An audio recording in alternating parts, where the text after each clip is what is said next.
चेतावनी भाग दूसरा शब्दनामा। तजो मन ये दुख सुख का धाम,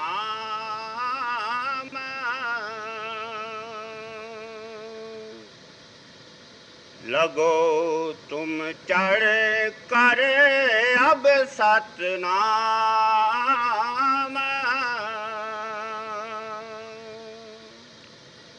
ਅੱਜ ਮੈਂ ਸ੍ਰੀ ਹਜ਼ੂਰ ਸਵਾਮੀ ਜੀ ਮਹਾਰਾਜ ਦੀ ਬਾਣੀ ਲੈ ਰਿਹਾ ਹਾਂ। ਮੁਖਤਲਿਫ ਮਹਾਤਮਾ ਦੇ ਬਾਣੀ ਲੈਣ ਤੋਂ ਮੇਰਾ ਕੇਵਲ ਇਤਨਾ ਹੀ ਭਾਵ ਹੈ ਕਿ ਹਰ ਇੱਕ ਮਹਾਤਮਾ ਦਾ ਇੱਕੋ ਹੀ ਸੰਦੇਸ਼ ਹੈ, ਹਰ ਇੱਕ ਮਹਾਤਮਾ ਦਾ ਇੱਕੋ ਹੀ ਉਪਦੇਸ਼ ਹੈ। ਹਰ ਇੱਕ ਮਹਾਤਮਾ ਸਾਨੂੰ ਪਰਮਾਤਮਾ ਦੀ ਭਗਤੀ ਕਰਨ ਦਾ ਇੱਕੋ ਹੀ ਤਰੀਕਾ ਔਰ ਸਾਧਨ ਸਮਝਾਉਂਦਾ ਹੈ। ਸ੍ਰੀ ਹਜ਼ੂਰ ਸਵਾਮੀ ਜੀ ਮਹਾਰਾਜ ਫਰਮਾਉਂਦੇ ਹਨ ਕਿ ਅਸੀਂ ਸਭ ਦੁਨੀਆ ਦੇ ਜੀਵ ਸੁੱਖ ਔਰ ਸ਼ਾਂਤੀ ਹਾਸਲ ਕਰਨਾ ਚਾਹੁੰਦੇ ਹਾਂ, ਲੇਕਿਨ ਸੁੱਖ ਔਰ ਸ਼ਾਂਤੀ ਦੀ ਪ੍ਰਾਪਤੀ ਦੇ ਵਾਸਤੇ ਆਮ ਤੌਰ 'ਤੇ ਸਾਡਾ ਖਿਆਲ ਕਿਸ ਤਰਫ ਜਾਂਦਾ ਹੈ? ਦੁਨੀਆ ਦੇ ਸ਼ਕਲਾਂ, ਦੁਨੀਆ ਦੇ ਪਦਾਰਥਾਂ ਦੀ ਤਰਫ ਜਾਂਦਾ ਹੈ। ਲੇਕਿਨ ਇਹਨਾਂ 'ਚੋਂ ਅੱਜ ਤੱਕ ਨਾ ਕਦੇ ਕਿਸੇ ਨੂੰ ਹਮੇਸ਼ਾ ਵਾਸਤੇ ਸੁੱਖ ਔਰ ਸ਼ਾਂਤੀ ਪ੍ਰਾਪਤ ਹੋਈ ਹੈ, ਨਾ ਕਦੇ ਹੋ ਹੀ ਸਕਦੀ ਹੈ। ਜੋ ਵੀ ਥੋੜ੍ਹੇ ਬਹੁਤ ਆਪਾਂ ਨੂੰ ਸੁੱਖ ਨਜ਼ਰ ਆਉਂਦੇ ਹਨ, ਅਰਸਾ ਪਾ ਕੇ ਆਹਿਸਤਾ ਆਹਿਸਤਾ ਸਭ ਦੁੱਖਾਂ ਅੰਦਰ ਤਬਦੀਲ ਹੋਣੇ ਸ਼ੁਰੂ ਹੋ ਜਾਂਦੇ ਹਨ, ਕਿਉਂਕਿ ਜਿਨ੍ਹਾਂ ਸ਼ਕਲਾਂ ਔਰ ਪਦਾਰਥਾਂ 'ਚੋਂ ਆਪਾਂ ਸੁੱਖ ਢੂੰਡ ਰਹੇ ਹਾਂ ਉਹ ਸਭ ਟੈਂਪਰੇਰੀ ਹਨ, ਆਰਜ਼ੀ ਹਨ। ਉਹਨਾਂ ਦਾ ਸੁੱਖ ਔਰ ਆਰਾਮ ਵੀ ਕੇਵਲ ਟੈਂਪਰੇਰੀ ਔਰ ਆਰਜ਼ੀ ਹੀ ਹੋ ਸਕਦਾ ਹੈ। ਔਰ ਜੋ ਪਰਮਾਤਮਾ ਦਾਤਾਂ ਬਖਸ਼ਦਾ ਹੈ, ਜਿਨ੍ਹਾਂ ਨੂੰ ਆਪਾਂ ਸੁੱਖ ਦਾ ਕਾਰਨ ਸਮਝੀ ਬੈਠੇ ਹਾਂ, ਉਸ ਵਕਤ ਨਾਲ ਹੀ ਮਨ ਵਿੱਚ ਭੈ ਔਰ ਡਰ ਬੈਠ ਜਾਂਦਾ ਹੈ। ਇਹ ਬਖਸ਼ੀਆਂ ਹੋਈਆਂ ਦਾਤਾਂ ਪਰਮਾਤਮਾ ਮੇਥੋਂ ਕਿਤੇ ਵਾਪਸ ਨਾ ਲੈ ਲਵੇ। ਜਿਸ ਚੀਜ਼ ਦੀ ਸਾਨੂੰ 24 ਘੰਟੇ ਜਾਣ ਦੀ ਹੀ ਚਿੰਤਾ ਔਰ ਫਿਕਰ ਲੱਗੀ ਹੋਈ ਹੈ, ਉਹ ਸੁੱਖ ਵੀ ਆਹਿਸਤਾ ਆਹਿਸਤਾ ਦੁੱਖਾਂ ਵਿੱਚ ਹੀ ਤਬਦੀਲ ਹੋ ਜਾਂਦਾ ਹੈ। ਸੋਚ ਕੇ ਦੇਖੋ, ਸਾਡੀ ਸ਼ਾਦੀ ਹੁੰਦੀ ਹੈ, ਸਾਡੇ ਮਨ ਵਿੱਚ ਕਿਤਨੀ ਖੁਸ਼ੀ ਮਹਿਸੂਸ ਹੁੰਦੀ ਹੈ, ਲੇਕਿਨ ਨਾਲ ਹੀ ਸ਼ਾਦੀ ਹੋਣ ਦੇ ਮਨ ਵਿੱਚ ਭੈ ਔਰ ਡਰ ਬੈਠ ਜਾਂਦਾ ਹੈ। ਜਿਹੜਾ ਪਰਮਾਤਮਾ ਨੇ ਜ਼ਿੰਦਗੀ ਦਾ ਸਾਥੀ ਦਿੱਤਾ ਹੈ, ਉਹ ਕਿਤੇ ਬਦਕਾਰ ਨਾ ਹੋ ਜਾਵੇ, ਸ਼ਰਾਬੀ ਨਾ ਹੋ ਜਾਵੇ, ਜੁਆਰੀਆ ਨਾ ਹੋ ਜਾਵੇ, ਘਰਦਿਆਂ ਨਾਲ ਲੜਨਾ ਨਾ ਸ਼ੁਰੂ ਕਰ ਦੇਵੇ, ਫਜ਼ੂਲ ਖਰਚ ਨਾ ਹੋ ਜਾਵੇ, ਬਿਮਾਰ ਨਾ ਹੋ ਜਾਵੇ। ਪਰਮਾਤਮਾ ਕਿਤੇ ਬਖਸ਼ੇ ਹੋਏ ਸਾਥੀ ਨੂੰ ਵਾਪਸ ਨਾ ਬੁਲਾ ਲਵੇ। ਉਹ ਜਿਹੜੀ ਮਨ ਵਿੱਚ 24 ਘੰਟੇ ਚਿੰਤਾ ਔਰ ਫਿਕਰ ਬੈਠਾ ਰਹਿੰਦਾ ਹੈ, ਉਹ ਆਹਿਸਤਾ ਆਹਿਸਤਾ ਸਾਰੇ ਸਾਡੇ ਗ੍ਰਸਤ ਨੂੰ ਦੁੱਖ ਦਾ ਕਾਰਨ ਬਣਾ ਦਿੰਦਾ ਹੈ। ਫਿਰ ਸਾਡੀ ਔਲਾਦ ਪੈਦਾ ਹੁੰਦੀ ਹੈ, ਬੱਚੇ ਪੈਦਾ ਹੁੰਦੇ ਹਨ, ਆਪਾਂ ਕਿਤਨੀਆਂ ਖੁਸ਼ੀਆਂ ਮਨਾਉਂਦੇ ਹਾਂ, ਪੁੰਨ ਦਾਨ ਕਰਦੇ ਹਾਂ, ਮਠਿਆਈਆਂ ਤਕਸੀਮ ਕਰਦੇ ਹਾਂ, ਲੇਕਿਨ ਹਰ ਇੱਕ ਨੂੰ ਪਤਾ ਹੈ ਬਾਲ ਬੱਚਿਆਂ ਦੇ ਪੜ੍ਹਾਉਣ ਦੀਆਂ ਕਿਤਨੇ ਦੁੱਖ ਔਰ ਮੁਸੀਬਤਾਂ ਸਹਿਣੀਆਂ ਪੈਂਦੀਆਂ ਹਨ। ਕਿਤਨੇ ਵੀ ਲਾਇਕ ਹੋਣ, ਅੱਜ ਕੱਲ੍ਹ ਤਾਂ ਸਕੂਲਾਂ ਕਾਲਜਾਂ ਵਿੱਚ ਦਾਖਲੇ ਹੀ ਨਹੀਂ ਮਿਲਦੇ, ਫਿਰ ਉਹਨਾਂ ਦੇ ਕਿਤਨੇ ਕਿਤਨੇ ਖਰਚ ਬਰਦਾਸ਼ਤ ਕਰਨੇ ਪੈਂਦੇ ਹਨ। ਫਿਰ 24 ਘੰਟੇ ਚਿੰਤਾ ਲੱਗੀ ਹੋਈ ਹੈ, ਭੈੜੀ ਸੰਗਤ ਔਰ ਸੋਹਬਤ ਵਿੱਚ ਨਾ ਪੈ ਜਾਣ, ਡਰੱਗ ਨਾ ਖਾਣੇ ਸ਼ੁਰੂ ਕਰ ਦੇਣ, ਜੁਆਰੀਏ ਨਾ ਬਣ ਜਾਣ, ਸ਼ਰਾਬੀ ਨਾ ਬਣ ਜਾਣ, ਕਿਸੇ ਦਾ ਕੋਈ ਐਕਸੀਡੈਂਟ ਨਾ ਹੋ ਜਾਵੇ ਜਾਂ ਕੋਈ ਬਿਮਾਰ ਨਾ ਹੋ ਜਾਵੇ। ਉਹ ਔਲਾਦ 24 ਘੰਟੇ ਸਾਡੇ ਵਾਸਤੇ ਚਿੰਤਾ ਦਾ ਬਾਇਸ ਬਣੀ ਰਹਿੰਦੀ ਹੈ। ਫਿਰ ਅਸੀਂ ਹਕੂਮਤ ਦੇ ਨਸ਼ੇ 'ਚੋਂ ਸੁੱਖ ਢੂੰਡਣ ਦੀ ਕੋਸ਼ਿਸ਼ ਕਰਦੇ ਹਾਂ।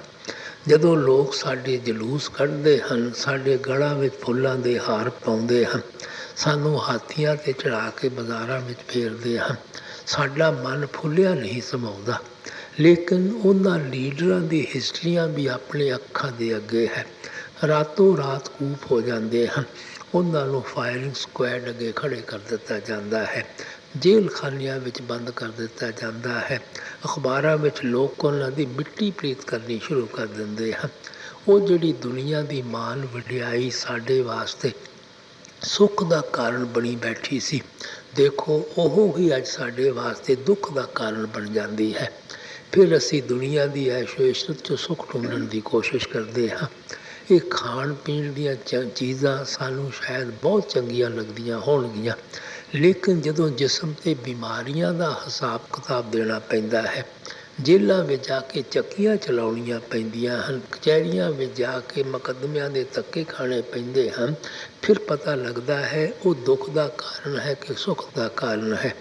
ਇਸੇ ਤਰ੍ਹਾਂ ਅਸੀਂ ਰੁਪਏ ਪੈਸੇ ਤੋਂ ਸੁੱਖ ਢੂੰਢਣ ਦੀ ਕੋਸ਼ਿਸ਼ ਕਰਦੇ ਹਾਂ। ਸੋਚ ਲਓ, ਪਹਿਲਾਂ ਤਾਂ ਕਮਾਉਣ ਦੇ ਅੰਦਰ ਕਿਤਨੇ ਕਿਤਨੇ ਦੁੱਖ ਔਰ ਮੁਸੀਬਤਾਂ ਸਹਿਣੀਆਂ ਪੈਂਦੀਆਂ ਹਨ। ਦੁਨੀਆ ਭਰ ਦੀਆਂ ਠੱਗੀਆਂ, ਬੇਈਮਾਨੀਆਂ, ਕੀਮਤੀ ਅਸੂਲਾਂ ਨੂੰ ਕੁਰਬਾਨ ਕਰਨਾ ਪੈਂਦਾ ਹੈ। ਔਰ ਫਿਰ ਜਦੋਂ ਕਮਾ ਵੀ ਲੈਂਦੇ ਹਾਂ, 24 ਘੰਟੇ ਚਿੰਤਾ ਔਰ ਫਿਕਰ ਲੱਗਾ ਰਹਿੰਦਾ ਹੈ। ਯਾਰ ਦੋਸਤ ਨਾ ਮੁੱਕਰ ਜਾਣ, ਸ਼ੇਅਰਾਂ ਦੀ ਕੀਮਤ ਨਾ ਕਮ ਹੋ ਜਾਵੇ, ਬੈਂਕ ਨਾ ਫੇਲ ਹੋ ਜਾ, ਇਨਕਮ ਟੈਕਸ, ਸੇਲ ਟੈਕਸ ਦੇ ਰੇਟ ਨਾ ਸਾਡੇ 'ਤੇ ਕਿਤੇ ਹੋ ਜਾ, ਜਾਂ ਡਿਗਰੀਆਂ ਸਾਨੂੰ ਗੌਰਮੈਂਟ ਸਾਡੇ ਬਰਖਲਾਫ ਨਾ ਕਰ ਦੇਣ। ਉਹ 24 ਘੰਟੇ ਦੌਲਤ ਸਾਡੀ ਚਿੰਤਾ ਦਾ ਬਾਇਸ ਬਣੀ ਹੋਈ ਹੈ। ਇਸੇ ਵਾਸਤੇ ਗੁਰੂ ਨਾਨਕ ਸਾਹਿਬ ਨੇ ਕਿਹਾ ਸੀ, ਬੜੇ ਬੜੇ ਜੋ ਦੀਖੇ ਲੋਕ ਤਿਨਕੋ ਵਿਆਪੇ ਚਿੰਤਾ ਰੋਗ। ਜਿਹੜੇ ਬੜੇ ਬੜੇ ਸੇਠ, ਸ਼ਾਹੂਕਾਰ, ਰਾਜੇ ਮਹਾਰਾਜੇ ਨਜ਼ਰ ਆਉਂਦੇ ਹਨ, ਸਭ ਤੋਂ ਵੱਡੀ ਜਿਹੜੀ ਬਿਮਾਰੀ ਹੈ ਉਹਨਾਂ ਨੂੰ ਮੈਂਟਲ ਡਿਪਰੈਸ਼ਨ ਦੀ ਬਿਮਾਰੀ ਹੈ।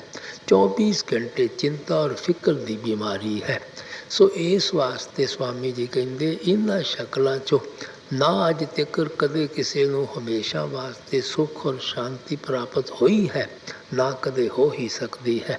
ਇਸ ਵਾਸਤੇ ਕਿਉਂ ਨਹੀਂ ਹੁੰਦੀ? ਕਿਉਂਕਿ ਪਰਮਾਤਮਾ ਨੇ, ਸਵਾਮੀ ਜੀ ਕਹਿੰਦੇ ਹਨ, ਤਜੋ ਮਨ ਇਹ ਦੁੱਖ ਸੁੱਖ ਕਾ ਧਾਮ। ਮਾਲਿਕ ਨੇ ਇਹ ਦੁਨੀਆ ਹੀ ਦੁੱਖਾਂ ਔਰ ਸੁੱਖਾਂ ਦੀ ਬਣਾਈ ਹੋਈ ਹੈ। ਇਹੋ ਗੁਰੂ ਨਾਨਕ ਸਾਹਿਬ ਨੇ ਕਿਹਾ ਸੀ, ਹਰਕ ਸੋਗ ਨਗਰ ਏਕੀਆ।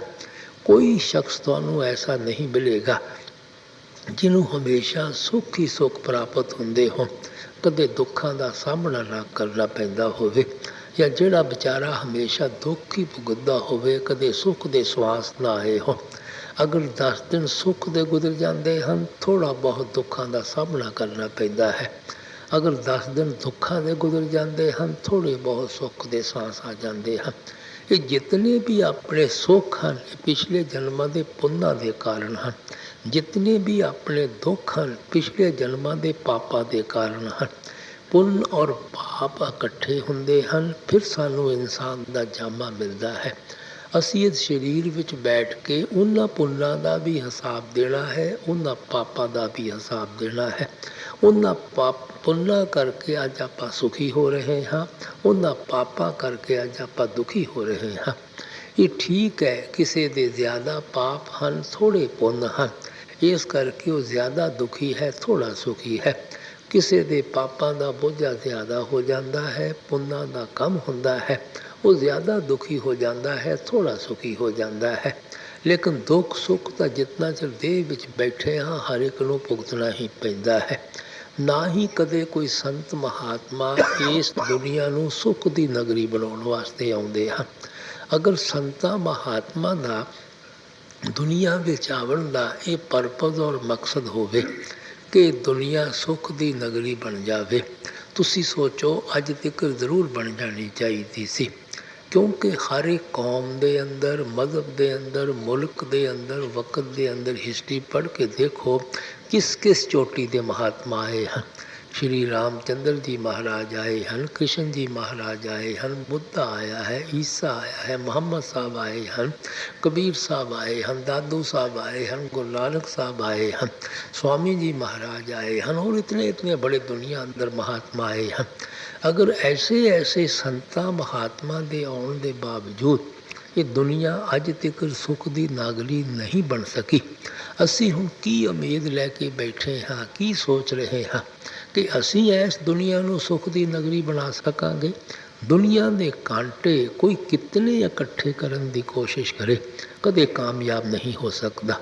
ਅਗਰ ਹਿੰਮਤ ਕਰਕੇ ਉਹ ਆਪਣੇ ਹੀ ਪੈਰਾਂ ਵਿੱਚ ਬੂਟ ਪਾ ਲਵੇ, ਦੁਨੀਆ ਦੇ ਕਾਂਟੇ ਉਹਦੇ ਪੈਰਾਂ 'ਤੇ ਅਸਰ ਹੀ ਨਹੀਂ ਕਰਦੇ। ਇਹ ਦੁਨੀਆ ਦੇ ਮਸਲੇ ਨਾ ਕਦੇ ਕਿਸੇ ਕੋਲੋਂ ਹੱਲ ਹੋਏ ਹਨ, ਨਾ ਕਦੇ ਹੋ ਸਕਦੇ ਹਨ।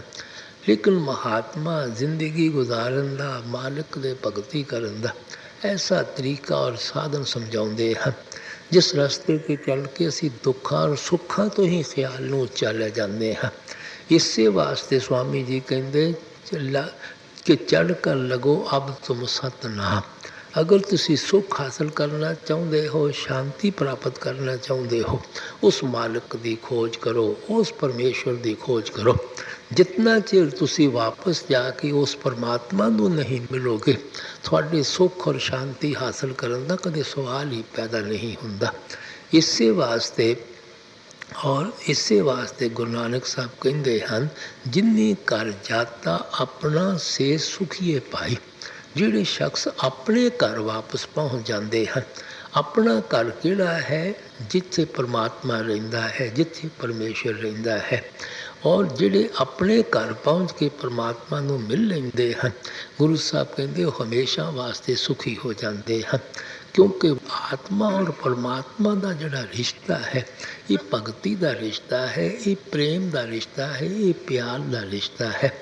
ਬਹੁਤ ਸਾਰੇ ਸੰਤਾਂ ਮਹਾਤਮਾ ਨੇ ਇਸੇ ਵਾਸਤੇ ਇਸ ਨੂੰ ਇਸਤਰੀ ਔਰ ਪਤੀ ਦਾ ਰਿਸ਼ਤਾ ਕਹਿ ਕੇ ਸਮਝਾਇਆ ਹੈ। ਇਸਤਰੀ ਜਦੋਂ ਵੀ ਸੁੱਖ ਹਾਸਲ ਕਰ ਸਕਦੀ ਹੈ, ਪਤੀ ਦੇ ਭਗਤੀ, ਪਤੀ ਦੇ ਪਿਆਰ, ਪਤੀ ਦੇ ਵਸਾਲ 'ਚੋਂ ਹਾਸਲ ਕਰ ਸਕਦੀ ਹੈ। ਅਗਰ ਇੱਕ ਇਸਤਰੀ ਪਤੀ ਦੇ ਚਰਨਾਂ ਤੋਂ ਦੂਰ ਚਲੇ ਜਾਂਦੀ ਹੈ, ਤੁਸੀਂ ਕਿਤਨੇ ਉਹਨੂੰ ਮਹੱਲਾਂ ਵਿੱਚ ਰੱਖੋ, ਕਿਤਨੇ ਜ਼ੇਵਰ ਦਿਓ, ਅੱਛੇ ਕੱਪੜੇ ਦਿਓ, ਕਿਤਨੀ ਉਹਦੀ ਇੱਜ਼ਤ ਕਰੋ, ਉਹਦੇ ਮਨ ਵਿੱਚ ਕਦੇ ਸੁੱਖ ਔਰ ਸ਼ਾਂਤੀ ਨਹੀਂ ਆਉਂਦੀ। ਉਹਨੂੰ ਤਾਂ ਪਤੀ ਦਾ ਪਿਆਰ ਚਾਹੀਦਾ ਹੈ, ਪਤੀ ਦਾ ਵਸਾਲ ਚਾਹੀਦਾ ਹੈ। ਸਾਨੂੰ ਪਰਮਾਤਮਾ ਸਾਰੀ ਦੁਨੀਆ ਦਾ ਰਾਜ ਪਾਠ ਵੀ ਕਿਉਂ ਨਾ ਦੇ ਦੇਵੇ, ਸਾਡੇ ਮਨ ਅੰਦਰ ਕਦੇ ਸੁੱਖ ਨਹੀਂ ਆ ਸਕੇਗਾ, ਸ਼ਾਂਤੀ ਨਹੀਂ ਆ ਸਕੇਗੀ। ਜਿਤਨਾ ਚਿਰ ਸਾਡੀ ਆਤਮਾ ਵਾਪਸ ਜਾ ਕੇ ਮਾਲਕ ਦੀ ਭਗਤੀ ਕਰਕੇ ਮਾਲਕ ਨਾਲ ਵਸਾਲ ਨਹੀਂ ਕਰਦੀ। ਇਸੇ ਵਾਸਤੇ ਹਰ ਇੱਕ ਨੂੰ ਪਰਮਾਤਮਾ ਦੀ ਖੋਜ ਹੈ। ਇਸੇ ਕਾਰਨ ਰਾਮਾ ਕ੍ਰਿਸ਼ਨ ਮਿਸ਼ਨ ਵਾਲਿਆਂ ਨੇ ਮਾਤਾ ਔਰ ਬੇਟੇ ਦਾ ਰਿਸ਼ਤਾ ਕਹਿ ਕੇ ਯਾਦ ਕੀਤਾ ਹੈ। ਅਗਰ ਬੇਟਾ ਆਪਣੇ ਆਪ ਨੂੰ ਮਾਂ ਦੀ ਗੋਦ ਦੇ ਹਵਾਲੇ ਕਰ ਦਿੰਦਾ ਹੈ, ਬੇਟੇ ਨੂੰ ਕੀ ਫਿਕਰ ਹੋ ਸਕਦਾ ਹੈ? ਮਾਤਾ ਨੂੰ ਉਸ ਦਾ ਫਿਕਰ ਹੋਵੇਗਾ।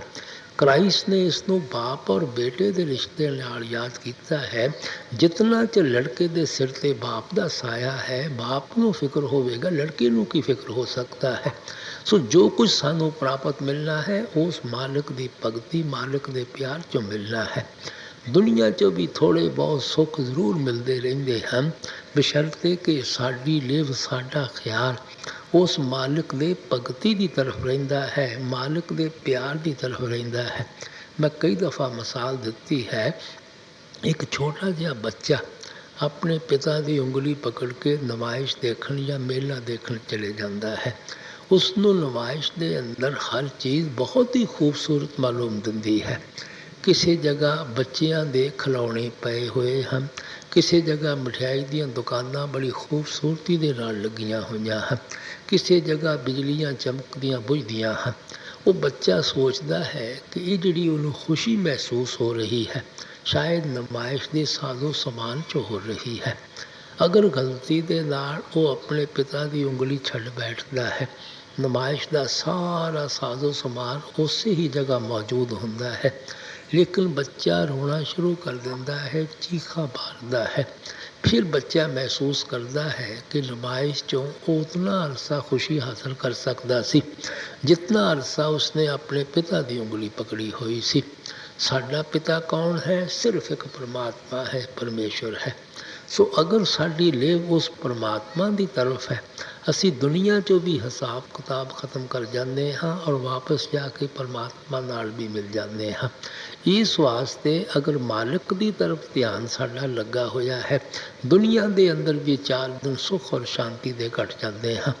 ਤੁਸੀਂ ਸੋਚ ਕੇ ਦੇਖੋ, ਜਿਨ੍ਹਾਂ ਨੂੰ ਦੁਨੀਆ ਅੰਦਰ ਪਰਮਾਤਮਾ ਨੇ ਸਭ ਕੁਝ ਬਖਸ਼ਿਆ ਹੋਇਆ ਹੈ, ਜ਼ਿੰਦਗੀ ਦਾ ਨੇਕ ਸਾਥੀ ਵੀ ਦਿੱਤਾ ਹੋਇਆ ਹੈ, ਸਿਹਤ ਵੀ ਦਿੱਤੀ ਹੈ, ਇੱਜ਼ਤ ਵੀ ਦਿੱਤੀ ਹੈ, ਰੁਪਇਆ ਪੈਸਾ ਵੀ ਦਿੱਤਾ ਹੈ।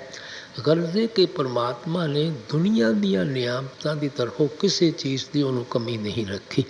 ਲੇਕਿਨ ਫਿਰ ਵੀ ਕਦੇ ਇਕੱਲੇ ਬੈਠ ਕੇ ਦੇਖੋ, ਸਭ ਕੁਝ ਹੋਣ ਦੇ ਬਾਵਜੂਦ ਮਨ ਖੁਸੋ ਕਰਦਾ ਹੈ, ਸਮਝ ਨਹੀਂ ਆਉਂਦੀ ਕਮੀ ਕਿਸ ਚੀਜ਼ ਦੀ ਹੈ। ਫਿਰ ਵੀ ਇਕੱਲਾਪਣ ਅਸੀਂ ਆਪਣੇ ਅੰਦਰ ਮਹਿਸੂਸ ਕਰਦੇ ਹਾਂ। ਇਹ ਆਤਮਾ ਦੀ ਇਨਕਲੀਨੇਸ਼ਨ ਹੈ, ਕਸ਼ਿਸ਼ ਹੈ ਆਪਣੇ ਅਸਲ ਦੀ ਤਰਫ। ਜਿਤਨਾ ਚਿਰ ਅਸੀਂ ਇਸ ਨੂੰ ਆਪਣੇ ਅਸਲ ਦੀ ਤਰਫ ਨਹੀਂ ਜਾਣ ਦਿਆਂਗੇ, ਇਸ ਦੇ ਅੰਦਰ ਸੁੱਖ ਕਿਸ ਤਰ੍ਹਾਂ ਆ ਸਕਦਾ ਹੈ, ਇਸ ਦੇ ਅੰਦਰ ਸ਼ਾਂਤੀ ਕਿਸ ਤਰ੍ਹਾਂ ਆ ਸਕਦੀ ਹੈ। ਇਸੇ ਵਾਸਤੇ ਬਾਬਾ ਫਰੀਦ ਨੇ ਕਿਹਾ ਸੀ, ਮੈਂ ਜਾਣਾ ਦੁੱਖ ਮੁਝ ਕੋ, ਦੁੱਖ ਸਵਾਇਆ ਜਗ, ਉੱਪਰ ਚੜ੍ਹ ਕੇ ਦੇਖਿਆ ਘਰ ਘਰ ਇਹੋ ਵਗ। ਬਾਬਾ ਫਰੀਦ ਕਹਿੰਦੇ ਮੈਂ ਤਾਂ ਸਮਝਦਾ ਸੀ ਕਿ ਮੈਂ ਹੀ ਦੁਨੀਆ ਵਿੱਚ ਦੁਖੀ ਹਾਂ। ਮਹਾਤਮਾ ਨੂੰ ਕੀ ਦੁੱਖ ਹੋਵੇਗਾ, ਰੋਟੀ ਕੱਪੜੇ ਦਾ ਦੁੱਖ ਹੋਵੇਗਾ। ਲੇਕਿਨ ਜਦੋਂ ਮੈਂ ਉੱਪਰ ਦੀਆਂ ਮੰਜ਼ਿਲਾਂ ਵਿੱਚ ਜਾ ਕੇ ਦੇਖਿਆ, ਇਹ ਤਾਂ ਸਾਰੀ ਦੁਨੀਆ ਖਾਹਿਸ਼ਾਂ ਔਰ ਤ੍ਰਿਸ਼ਨਾ ਦੀ ਅੱਗ ਵਿੱਚ ਸੜਨ ਲੱਗੀ ਹੋਈ ਹੈ। ਇਸੇ ਤਰ੍ਹਾਂ ਗੁਰੂ ਨਾਨਕ ਸਾਹਿਬ ਦਾਅਵੇ ਨਾਲ ਕਹਿੰਦੇ ਹਨ, ਨਾਨਕ ਦੁਖੀਆ ਸਭ ਸੰਸਾਰ, ਸੋ ਸੁਖੀਆ ਜੋ ਨਾਮ ਆਦਾ। ਸਭ ਦੁਨੀਆ ਦੇ ਜੀਵ ਆਪੋ ਆਪਣੀ ਜਗ੍ਹਾ ਦੁੱਖਾਂ ਔਰ ਮੁਸੀਬਤਾਂ ਨਾਲ ਭਰੇ ਪੀਤੇ ਬੈਠੇ ਹਨ।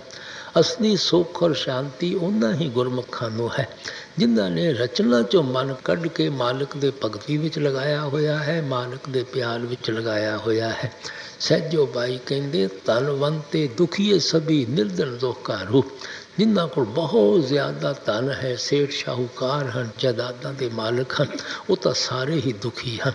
ਸਾਨੂੰ ਤਾਂ 5-6 ਘੰਟੇ ਆਪਣੀ ਹੀ ਨੀਂਦ ਆਉਂਦੀ ਹੋਵੇਗੀ, ਉਹ ਤਾਂ ਵਿਚਾਰੇ ਗੋਲੀਆਂ ਟੀਕਿਆਂ ਦੇ ਆਧਾਰ 'ਤੇ ਹੀ ਸੌਂਦੇ ਹਨ। ਜਿਨ੍ਹਾਂ ਕੋਲ ਖਾਣ ਪੀਣ ਨੂੰ ਹੀ ਕੁਛ ਨਹੀਂ, ਉਹਨਾਂ ਨੇ ਤਾਂ ਦੁਖੀ ਹੋਣਾ ਹੀ ਹੈ। ਇਸੇ ਵਾਸਤੇ ਮਹਾਤਮਾ ਕਹਿੰਦੇ, ਨਾ ਸੁੱਖ ਵਿੱਚ ਗ੍ਰਸਤ ਦੇ, ਨਾ ਸੁੱਖ ਛੱਡ ਗਿਆ। ਸੁੱਖ ਹੈ ਵਿੱਚ ਵਿਚਾਰ ਦੇ, ਸੰਤਾਂ ਸ਼ਰਨ ਪਿਆ। ਨਾ ਕਦੇ ਕਿਸੇ ਨੂੰ ਗ੍ਰਸਤ 'ਚੋਂ ਸੁੱਖ ਮਿਲਿਆ ਹੈ, ਪੁੱਤਰਾਂ ਧੀਆਂ ਕੌਮਾਂ ਮਜ਼ਹਬਾਂ ਮੁਲਕਾਂ ਦੀ ਮਾਣ ਵਡਿਆਈ 'ਚੋਂ ਸੁੱਖ ਮਿਲਿਆ ਹੈ। ਨਾ ਇਹਨਾਂ ਨੂੰ ਤਿਆਗ ਕੇ ਜਾ ਕੇ ਕਿਤੇ ਜੰਗਲਾਂ ਪਹਾੜਾਂ 'ਚੋਂ ਕਿਸੇ ਨੂੰ ਸੁੱਖ ਮਿਲਿਆ ਹੈ। ਸੁੱਖ ਤਾਂ ਮਾਲਕ ਦੇ ਭਗਤੀ ਵਿੱਚ ਹੈ, ਮਾਲਕ ਦੇ ਪਿਆਰ ਵਿੱਚ ਹੈ, ਮਾਲਕ ਦੇ ਵਿਸਾਲ ਵਿੱਚ ਹੈ। ਇਸ ਵਾਸਤੇ ਮਹਾਤਮਾ ਸਾਡੇ ਅੰਦਰ ਉਸ ਮਾਲਿਕ ਦੇ ਮਿਲਣ ਦਾ ਸ਼ੌਕ ਪੈਦਾ ਕਰਦੇ ਹਨ, ਮਾਲਿਕ ਦੇ ਮਿਲਣ ਦਾ ਪਿਆਰ ਪੈਦਾ ਕਰਦੇ ਹਨ। ਵੈਸੇ ਤਾਂ ਦੁਨੀਆ ਦੇ ਅੰਦਰ ਹਜ਼ਾਰ ਕਿਸਮ ਦੇ ਪਰਉਪਕਾਰ ਹਨ, ਲੇਕਿਨ ਸੰਤਾਂ ਮਹਾਤਮਾ ਦਾ ਇੱਕ ਅਜੀਬ ਕਿਸਮ ਦਾ, ਅਨੋਖੇ ਕਿਸਮ ਦਾ ਪਰਉਪਕਾਰ ਹੈ। ਹਜ਼ੂਰ ਮਹਾਰਾਜ ਜੀ ਬੜੀ ਸੁੰਦਰ ਮਿਸਾਲ ਦਿਆ ਕਰਦੇ ਸਨ। ਇੱਕ ਜੇਲ੍ਹ ਖਾਨੇ ਦੇ ਅੰਦਰ ਬਹੁਤ ਸਾਰੇ ਕੈਦੀ ਹਨ। ਇੱਕ ਪਰਉਪਕਾਰੀ ਮਹਿਸੂਸ ਕਰਦਾ ਹੈ, ਗਰਮੀ ਦਾ ਮੌਸਮ ਹੈ, ਇਹਨਾਂ ਵਿਚਾਰਿਆਂ ਨੂੰ ਠੰਡਾ ਪਾਣੀ ਪੀਣ ਵਾਸਤੇ ਨਹੀਂ ਮਿਲਦਾ। ਉਹ ਥੋੜ੍ਹੇ ਬਹੁਤ ਰੁਪਇਆ ਪੈਸਾ ਖਰਚ ਕਰਕੇ ਉਹਨਾਂ ਨੂੰ ਮਿੱਠੇ ਸ਼ਰਬਤ ਵਗੈਰਾ ਬਣਾ ਕੇ ਫਿਰ ਪਿਲਾਉਣੇ ਸ਼ੁਰੂ ਕਰ ਦਿੰਦਾ ਹੈ। ਉਹਨੇ ਗਰੀਬਾਂ 'ਤੇ ਤਰਸ ਖਾ ਕੇ ਬੜਾ ਅੱਛਾ ਪਰਉਪਕਾਰ ਕੀਤਾ। ਦੂਸਰਾ ਪਰਉਪਕਾਰੀ ਮਹਿਸੂਸ ਕਰਦਾ ਹੈ ਕਿ ਇਹਨਾਂ ਨੂੰ ਭੋਜਨ ਵੀ ਖਾਣ ਦਾ ਅੱਛਾ ਨਹੀਂ ਮਿਲਦਾ। ਉਸਨੇ ਹੋਰ ਜ਼ਿਆਦਾ ਰੁਪਇਆ ਪੈਸਾ ਖਰਚ ਕੀਤਾ, ਅੱਛੇ ਲਜ਼ੀਜ਼ ਖਾਣੇ ਮਠਿਆਈਆਂ ਵਗੈਰਾ ਬਣਾ ਕੇ ਉਹਨਾਂ ਨੂੰ ਤਕਸੀਮ ਕਰਨੀਆਂ ਸ਼ੁਰੂ ਕਰ ਦਿੱਤੀਆਂ। ਉਹਨੇ ਵੀ ਬੜਾ ਅੱਛਾ ਪਰਉਪਕਾਰ ਕੀਤਾ, ਸ਼ਾਇਦ ਪਹਿਲੇ ਨਾਲੋਂ ਜ਼ਿਆਦਾ ਅੱਛਾ ਪਰਉਪਕਾਰ ਕੀਤਾ। ਤੀਸਰਾ ਪਰਉਪਕਾਰੀ ਮਹਿਸੂਸ ਕਰਦਾ ਹੈ ਕਿ ਸਰਦੀ ਬੜੇ ਜ਼ੋਰ ਨਾਲ ਚਲੀ ਆ ਰਹੀ ਹੈ, ਇਹਨਾਂ ਗਰੀਬਾਂ ਕੋਲ ਫਟੇ ਪੁਰਾਣੇ ਕੱਪੜੇ ਹਨ। ਉਹਨੇ ਹੋਰ ਜ਼ਿਆਦਾ ਰੁਪਇਆ ਪੈਸਾ ਲਗਾ ਕੇ ਉਹਨਾਂ ਨੂੰ ਗਰਮ ਕੱਪੜੇ ਬਣਾ ਕੇ ਦੇਣੇ ਸ਼ੁਰੂ ਕਰ ਦਿੱਤੇ। ਉਸਨੇ ਵੀ ਗਰੀਬਾਂ 'ਤੇ ਬੜਾ ਅੱਛਾ ਪਰਉਪਕਾਰ ਕੀਤਾ, ਸ਼ਾਇਦ ਪਹਿਲਿਆਂ ਨਾਲੋਂ ਜ਼ਿਆਦਾ ਅੱਛਾ ਪਰਉਪਕਾਰ ਕੀਤਾ। ਬਾਵਜੂਦ ਸਾਰਿਆਂ ਪਰਉਪਕਾਰੀਆਂ ਦੇ ਜਿਤਨੇ ਵੀ ਕੈਦੀ ਹਨ, ਕੈਦਖਾਨੇ ਅੰਦਰ ਬੰਦ ਹੀ ਰਹਿੰਦੇ ਹਨ ਔਰ ਕੈਦੀ ਹੀ ਕਲਾਏ ਜਾਂਦੇ ਹਨ। ਪਹਿਲਾਂ C ਕਲਾਸ ਪ੍ਰਿਜ਼ਨਰ ਸੀ, ਹੁਣ A ਕਲਾਸ ਦੇ ਪ੍ਰਿਜ਼ਨਰ ਬਣ ਗਏ ਹੋਣਗੇ, ਲੇਕਿਨ ਰਹਿੰਦੇ ਸਾਰੇ ਜੇਲ੍ਹ ਖਾਨੇ ਦੇ ਅੰਦਰ ਹੀ ਹੈ। ਚੌਥਾ ਪਰਉਪਕਾਰੀ ਜਿਸ ਦੇ ਕੋਲ ਜੇਲ੍ਹ ਖਾਨੇ ਦੀ ਚਾਬੀ ਹੈ, ਉਹਨੇ ਜਿੰਦਰਾ ਖੋਲ੍ਹ ਕੇ ਸਾਰਿਆਂ ਕੈਦੀਆਂ ਨੂੰ ਹੀ ਆਜ਼ਾਦ ਕਰ ਦਿੱਤਾ। ਅਗਰ ਕੋਈ ਉੱਚੇ ਤੋਂ ਉੱਚਾ, ਸੁੱਚੇ ਤੋਂ ਸੁੱਚਾ ਪਰਉਪਕਾਰ ਹੈ, ਉਸ ਚਾਬੀ ਵਾਲੇ ਦਾ ਪਰਉਪਕਾਰ ਹੈ। ਸੋ ਸੰਤ ਮਹਾਤਮਾ ਇਸ 84 ਦੇ ਜੇਲ੍ਹ ਖਾਨੇ ਦੀ ਚਾਬੀ ਲੈ ਕੇ ਆਉਂਦੇ ਹਨ। ਉਹ ਇੱਥੇ ਕੋਈ ਇਕਨੋਮਿਕ ਰਿਫਾਰਮਿਸਟ ਬਣ ਕੇ ਨਹੀਂ ਆਉਂਦੇ, ਪੋਲੀਟੀਕਲ ਸੋਸ਼ਲ ਰਿਫਾਰਮਰ ਬਣ ਕੇ ਨਹੀਂ ਆਉਂਦੇ। ਉਹ ਤਾਂ ਸਾਨੂੰ ਹਮੇਸ਼ਾ ਵਾਸਤੇ ਦੇਹ ਦੀਆਂ ਬੰਧਨਾਂ ਤੋਂ ਆਜ਼ਾਦ ਕਰਨ ਵਾਸਤੇ ਆਉਂਦੇ ਹਨ, ਮਰਨ ਜੰਮਣ ਦਿਆਂ ਦੁੱਖਾਂ ਤੋਂ ਹਮੇਸ਼ਾ ਵਾਸਤੇ ਛੁਟਕਾਉਣ ਵਾਸਤੇ ਆਉਂਦੇ ਹਨ। ਇਸੇ ਵਾਸਤੇ ਗੁਰੂ ਨਾਨਕ ਸਾਹਿਬ ਨੇ ਕਿਹਾ ਸੀ, ਜਿਨ ਤੁਮੇ ਭੇਜੇ ਤਿਨੀ ਬੁਲਾਇਓ, ਸਹਿਜ ਸੇਤੀ ਕਰਾਓ ਜਿਉ। ਜਿਸ ਪਰਮਾਤਮਾ ਨੇ ਇਹ ਸਾਰੀ ਦੁਨੀਆ ਦੀ ਰਚਨਾ ਕੀਤੀ ਹੈ, ਜਿਸ ਨੇ ਤੁਹਾਨੂੰ ਇਸ ਰਚਨਾ ਦੇ ਅੰਦਰ ਭੇਜਿਆ ਹੈ, ਉਸੇ ਪਰਮਾਤਮਾ ਨੇ ਮੈਨੂੰ ਤੁਹਾਡੇ ਕੋਲ ਭੇਜਿਆ ਹੈ। ਤੁਸੀਂ ਮੇਰੇ ਪਿੱਛੇ ਲੱਗੋ, ਵਾਪਸ ਆਪਣੇ ਘਰ ਚੱਲੋ। ਸੋ ਮਹਾਤਮਾ ਤਾਂ ਕੇਵਲ ਸਾਡੇ ਅੰਦਰ ਮਾਲਿਕ ਦੇ ਮਿਲਣ ਦਾ ਸ਼ੌਕ ਪੈਦਾ ਕਰਦੇ ਹਨ, ਪ੍ਰੇਮ ਔਰ ਪਿਆਰ ਪੈਦਾ ਕਰਦੇ ਹਨ, ਭਗਤੀ ਕਰਨ ਦਾ ਤਰੀਕਾ ਔਰ ਸਾਧਨ ਸਮਝਾਉਂਦੇ ਹਨ। ਕੋਈ ਮਹਾਤਮਾ ਨਾ ਇੱਥੇ ਕੋਈ ਕੌਮ ਬਣਾਉਣ ਆਉਂਦਾ ਹੈ, ਨਾ ਮਜ਼ਹਬ ਬਣਾਉਣ ਆਉਂਦਾ ਹੈ, ਨਾ ਰੁਪਇਆ ਪੈਸਾ ਇਕੱਠਾ ਕਰਨ ਆਉਂਦਾ ਹੈ, ਨਾ ਕੋਈ ਹਕੂਮਤ ਕਰਨ ਆਉਂਦਾ ਹੈ, ਨਾ ਸੇਵਕਾਂ ਦੇ ਹੱਥ ਵਿੱਚ ਡੰਡੇ ਔਰ ਤਲਵਾਰਾਂ ਦੇਣ ਵਾਸਤੇ ਆਉਂਦੇ ਹਨ। ਇਹ ਤਾਂ ਅਸੀਂ ਦੁਨੀਆ ਦੇ ਜੀਵ ਹਾਂ ਜਿਹੜੇ ਉਹਨਾਂ ਮਹਾਤਮਾ ਦੇ ਜਾਣ ਤੋਂ ਬਾਅਦ ਉਹਨਾਂ ਦੇ ਉਪਦੇਸ਼ ਤੋਂ ਕੋਸੋਂ ਦੂਰ ਨਿਕਲ ਜਾਂਦੇ ਹਾਂ। ਉਹਨਾਂ ਦੀ ਤਾਲੀਮ ਨੂੰ ਛੋਟੇ ਛੋਟੇ ਦਾਇਰਿਆਂ ਵਿੱਚ ਬੰਦ ਕਰਕੇ ਕੌਮ ਦੀ ਸ਼ਕਲ ਦੇ ਦਿੰਦੇ ਹਾਂ, ਮਜ਼ਹਬ ਦੀ ਸ਼ਕਲ ਦੇ ਦਿੰਦੇ ਹਾਂ ਔਰ ਇੱਕ ਦੂਸਰੇ ਨਾਲ ਲੜਨਾ ਭਿੜਨਾ ਸ਼ੁਰੂ ਕਰ ਦਿੰਦੇ ਹਾਂ। ਸੋ ਇਸ ਵਾਸਤੇ ਹਰ ਇੱਕ ਮਹਾਤਮਾ ਦੇ ਉਪਦੇਸ਼ ਨੂੰ ਅਸਲੀ ਮਾਇਨਿਆਂ ਵਿੱਚ ਸਮਝਣ ਦੀ ਕੋਸ਼ਿਸ਼ ਕਰਨੀ ਚਾਹੀਦੀ ਹੈ। ਅਗਰ ਅਨਬਾਇਸਡ ਮਾਈਂਡ ਕਰਕੇ ਅਸੀਂ ਕਿਸੇ ਵੀ ਮਹਾਤਮਾ ਦੀ ਤਾਲੀਮ ਦੀ ਖੋਜ ਕਰੀਏ, ਇਹੋ ਸਮਝ ਆਉਂਦੀ ਹੈ ਕਿ ਹਰ ਇੱਕ ਮਹਾਤਮਾ ਦਾ ਇੱਕੋ ਹੀ ਸੰਦੇਸ਼ ਹੈ, ਹਰ ਇੱਕ ਮਹਾਤਮਾ ਦਾ ਇੱਕੋ ਹੀ ਉਪਦੇਸ਼ ਹੈ। ਇਸ ਵਾਸਤੇ ਸਵਾਮੀ ਜੀ ਮਹਾਰਾਜ ਸਾਡੇ ਅੰਦਰ ਉਸ ਮਾਲਿਕ ਦੇ ਮਿਲਣ ਦਾ ਸ਼ੌਕ ਔਰ ਪਿਆਰ ਪੈਦਾ ਕਰਦੇ ਹਨ, ਸਮਝਾਉਂਦੇ ਹਨ ਤੁਹਾਨੂੰ ਇਸ ਰਚਨਾ 'ਚੋਂ ਕਿਸੇ ਚੀਜ਼ 'ਚੋਂ ਸੁੱਖ ਨਹੀਂ ਪ੍ਰਾਪਤ ਹੋ ਸਕਦਾ, ਕਿਸੇ ਚੀਜ਼ 'ਚੋਂ ਸ਼ਾਂਤੀ ਨਹੀਂ ਪ੍ਰਾਪਤ ਹੋ ਸਕਦੀ, ਤੁਹਾਨੂੰ ਆਪਣੇ ਘਰ ਵਾਪਸ ਜਾਣਾ ਚਾਹੀਦਾ ਹੈ। ਇਸੇ ਵਾਸਤੇ ਕਹਿੰਦੇ ਸੁਰਤ ਸੁਨ ਬਾਤ ਰੀ ਤੇਰਾ ਧਨੀ ਬਸੇ ਆਕਾਸ਼। ਐ ਸੁਰਤ ਤੇਰਾ ਪਤੀ ਉਹ ਪਰਮਾਤਮਾ ਅਕਾਲ ਪੁਰਖ ਵਾਹਿਗੁਰੂ ਹੈ, ਉਹ ਸੱਚਖੰਡ ਵਿੱਚ ਬੈਠਾ ਹੋਇਆ ਹੈ, ਤੂੰ ਮਾਇਆ ਦੇ ਜਾਲ ਵਿੱਚ ਫਸੀ ਹੋਈ ਹੈ। ਜਿਤਨਾ ਚਿਰ ਤੂੰ ਆਪਣੇ ਘਰ ਵਾਪਸ ਨਹੀਂ ਜਾਵੇਂਗੀ ਤੂੰ ਸੁਹਾਗਣ ਨਹੀਂ ਹੋ ਸਕਦੀ, ਤੇਰਾ ਮਰਨ ਜੰਮਣ ਦੇ ਦੁੱਖਾਂ ਤੋਂ ਛੁਟਕਾਰਾ ਨਹੀਂ ਹੋ ਸਕਦਾ। ਇਸੇ ਵਾਸਤੇ ਸਵਾਮੀ ਜੀ ਕਹਿੰਦੇ ਹਨ ਤਾਮ ਆਪਣੇ ਚਲੋ ਪਾਈ ਪਰਾਏ ਦੇਸ਼ ਨਹੀਂ ਰਹਿਣਾ। ਇਹ ਦੇਸ਼ ਤੁਹਾਡਾ ਦੇਸ਼ ਨਹੀਂ ਹੈ, ਇਹ ਕੌਮ ਤੁਹਾਡੀ ਕੌਮ ਨਹੀਂ ਹੈ, ਇਹ ਮਜ਼ਹਬ ਤੁਹਾਡਾ ਮਜ਼ਹਬ ਨਹੀਂ ਹੈ। ਤੁਹਾਡਾ ਦੇਸ਼ ਸੱਚਖੰਡ ਹੈ, ਤੁਹਾਡੀ ਕੌਮ ਸਤਨਾਮ ਹੈ, ਤੁਹਾਡਾ ਮਜ਼ਹਬ ਮਾਲਕ ਦਾ ਇਸ਼ਕ ਔਰ ਮਾਲਕ ਦਾ ਪਿਆਰ ਹੈ। ਤੁਸੀਂ ਤਾਂ ਪਰਦੇਸੀਆਂ ਵਾਂਗੂ ਇਸ ਰਚਨਾ ਵਿੱਚ ਆ ਕੇ ਭਟਕਦੇ ਔਰ ਤੜਫਦੇ ਫਿਰਦੇ ਹੋ। ਜਿਸ ਤਰ੍ਹਾਂ ਕੋਈ ਛੋਟੇ ਜਿਹੇ ਬੱਚੇ ਨੂੰ ਵਲਾਇਤ 'ਚੋਂ ਆ ਕੇ ਅਗਵਾ ਕਰਕੇ ਆਪਣੇ ਨਾਲ ਆਪਣੇ ਮੁਲਕ ਵਿੱਚ ਲੈ ਜਾਂਦਾ ਹੈ, ਉੱਥੇ ਹੀ ਉਹਦੀ ਐਜੂਕੇਸ਼ਨ ਹੋ ਜਾਂਦੀ ਹੈ, ਉੱਥੇ ਹੀ ਉਹ ਬੜਾ ਹੋ ਜਾਂਦਾ ਹੈ, ਉੱਥੇ ਹੀ ਸ਼ਾਦੀ ਕਰ ਲੈਂਦਾ ਹੈ, ਬਾਲ ਬੱਚੇ ਹੋ ਜਾਂਦੇ ਹਨ। ਉਹਨੂੰ ਆਪਣੇ ਪਿੱਛੇ ਮੁਲਕ ਦਾ ਕੁਝ ਪਤਾ ਨਹੀਂ ਹੁੰਦਾ, ਉਹ ਉਹਨਾਂ ਨੂੰ ਹੀ ਸਭ ਕੁਝ ਆਪਣਾ ਸਮਝ ਕੇ ਬੈਠ ਜਾਂਦਾ ਹੈ। ਜਦੋਂ ਕਿ ਉਸਦੇ ਆਪਣੇ ਮੁਲਕ ਦਾ ਬਾਸ਼ਿੰਦਾ ਜਾਂਦਾ ਹੈ, ਉਸ ਦੇ ਨਾਲ ਪਿਆਰ ਪਾ ਲੈਂਦਾ ਹੈ, ਉਸ ਦਾ ਕੌਨਫੀਡੈਂਸ ਜਾਂ ਯਕੀਨ ਲੈ ਲੈਂਦਾ ਹੈ, ਉਸੇ ਦੀ ਬੋਲੀ ਦੇ ਵਿੱਚ ਉਹਨੂੰ ਪਿਆਰ ਨਾਲ ਸਮਝਾਉਂਦਾ ਹੈ ਇਹ ਤੇਰਾ ਦੇਸ਼ ਨਹੀਂ ਹੈ, ਇਹ ਤੇਰੇ ਮਾਤਾ ਪਿਤਾ ਨਹੀਂ ਹਨ, ਇਹ ਤੇਰੇ ਭੈਣ ਭਾਈ ਨਹੀਂ ਹੈ, ਤੇਰਾ ਦੇਸ਼ ਹਿੰਦੁਸਤਾਨ ਹੈ, ਤੇਰੇ ਮਾਤਾ ਪਿਤਾ ਤੇਰੇ ਵਿਛੋੜੇ ਦੇ ਅੰਦਰ ਰੋਣ ਲੱਗੇ ਹੋਏ ਹਨ, ਤੇਰੇ ਭੈਣ ਭਾਈ ਤੈਨੂੰ ਮਿਲਣ ਵਾਸਤੇ ਤੜਫਣ ਲੱਗੇ ਹੋਏ ਹਨ। ਉਹਦੇ ਅੰਦਰ ਆਪਣੇ ਮੁਲਕ ਦੀ ਹੁਬਲ ਵਤਨੀ ਜਾਗ ਪੈਂਦੀ ਹੈ, ਭੈਣਾਂ ਭਰਾਵਾਂ ਦਾ ਪਿਆਰ ਜਾਗ ਪੈਂਦਾ ਹੈ, ਮਾਤਾ ਪਿਤਾ ਦਾ ਪਿਆਰ ਜਾਗ ਪੈਂਦਾ ਹੈ। ਉਹ ਸਭ ਨੂੰ ਛੱਡ ਛੁਡਾ ਕੇ ਉਸ ਆਦਮੀ ਦੇ ਨਾਲ ਹਿੰਦੁਸਤਾਨ ਵਾਪਸ ਆ ਜਾਂਦਾ ਹੈ। ਇਸੇ ਤਰ੍ਹਾਂ ਸੰਤ ਮਹਾਤਮਾ ਸਾਨੂੰ ਇਸ ਦੁਨੀਆ ਦੇ ਅੰਦਰ ਆ ਕੇ ਸਮਝਾਉਂਦੇ ਹਨ। ਇਸੇ ਵਾਸਤੇ ਸਵਾਮੀ ਜੀ ਕਹਿੰਦੇ ਕਾਮ ਆਪਣਾ ਕਰੋ ਜਾਈ ਪਰਾਏ ਕਾਮ ਨਹੀਂ ਫਸਣਾ। ਤੁਸੀਂ ਸਾਰੀ ਉਮਰ ਦੁਨੀਆ ਦੇ ਧੰਦਿਆਂ ਵਿੱਚ ਹੀ ਨਾ ਫਸੇ ਰਹੋ, ਲੋਕਾਂ ਦੇ ਕੰਮਾਂ ਕਾਜਾਂ ਵਿੱਚ ਹੀ ਨਾ ਫਸੇ ਰਹੋ। ਤੁਸੀਂ ਇਸ ਦੇਹ ਵਿੱਚ ਬੈਠ ਕੇ ਕੁਝ ਆਪਣਾ ਵੀ ਕੰਮ ਕਰਨਾ ਹੈ। ਆਪਣਾ ਕੀ ਕੰਮ ਕਰਨਾ ਹੈ? ਜਿਹੜਾ ਧੰਦਾ, ਜਿਹੜਾ ਕੰਮ ਤੁਹਾਨੂੰ ਵਾਪਸ ਜਾ ਕੇ ਪਰਮਾਤਮਾ ਨਾਲ ਮਿਲਾਉਂਦਾ ਹੈ, ਜਿਹੜੇ ਧੰਦੇ, ਜਿਹੜੇ ਕੰਮ ਕਾਜ ਤੁਹਾਨੂੰ ਬਾਰ-ਬਾਰ ਦੇਹ ਦਿਆਂ ਬੰਧਨਾਂ ਦੀ ਤਰਫ ਖਿੱਚ ਕੇ ਲਿਆਉਂਦੇ ਹਨ, ਉਹ ਪਰਾਏ ਧੰਦੇ ਹਨ, ਉਹ ਤੁਹਾਡਾ ਧੰਦਾ ਨਹੀਂ ਹੈ। ਸੋ ਆਪਣਾ ਕੰਮ ਕੀ ਕਹਿੰਦੇ ਹਨ? ਨਾਮ ਗੁਰ ਕਾ ਸੰਭਾਲੇ ਚਲ ਯਹੀ ਹੈ ਦਾਮ ਗਠਬੰਧਨਾ। ਗੁਰਮੁਖਾਂ ਕੋਲ ਜਾ ਕੇ ਮਾਲਕ ਦੀ ਭਗਤੀ ਕਰੋ, ਸ਼ਬਦ ਦੀ ਕਮਾਈ ਕਰੋ, ਨਾਮ ਦੀ ਕਮਾਈ ਕਰੋ। ਇਹੋ ਹੀ ਇੱਕ ਐਸੀ ਚੀਜ਼ ਹੈ, ਤੁਹਾਡਾ ਤੋਸਾ ਹੈ, ਜਿਸ ਚੀਜ਼ ਨੂੰ ਪੱਲੇ ਬੰਨ੍ਹ ਕੇ ਤੁਸੀਂ ਆਪਣੇ ਸਾਥ ਲਿਜਾ ਸਕਦੇ ਹੋ। ਬਾਕੀ ਜੋ ਮਰਜ਼ੀ ਦੁਨੀਆ ਅੰਦਰ ਇਕੱਠਾ ਕਰ ਲਵੋ, ਕਿਤਨੀ ਧਨ ਦੌਲਤ ਇਕੱਠੀ ਕਰ ਲਵੋ, कितनी जायदाद बना लवो, जो मर्जी इकट्ठा कर लो, किसी चीज़ ने थोड़े साथ नहीं जाना। इसे वास्ते गुरु नानक साहब ने कहा सी बिन नामे को संग न साथी मुक्ते नाम ते आ बनिया। अच्छी तरह भरावा इस चीज़ ਨੂੰ मन ਵਿੱਚ ਬਿਠਾ ਲਾ कि उस नाम की कमाई तो बगैर किसी चीज़ ने तेरा साथ नहीं देना। जदों भी तू मुक्ति हासिल करेगा केवल शब्द और नाम की कमाई करके। पंजवीं पातशाही ने समझाया सी संत जनों मिल पाइयो सच्चा नाम संभाल तो सा बंदो जीव का इत्थे उथे ना। संतां महात्मा को जाके मालिक की भगती करो, नाम की कमाई करो।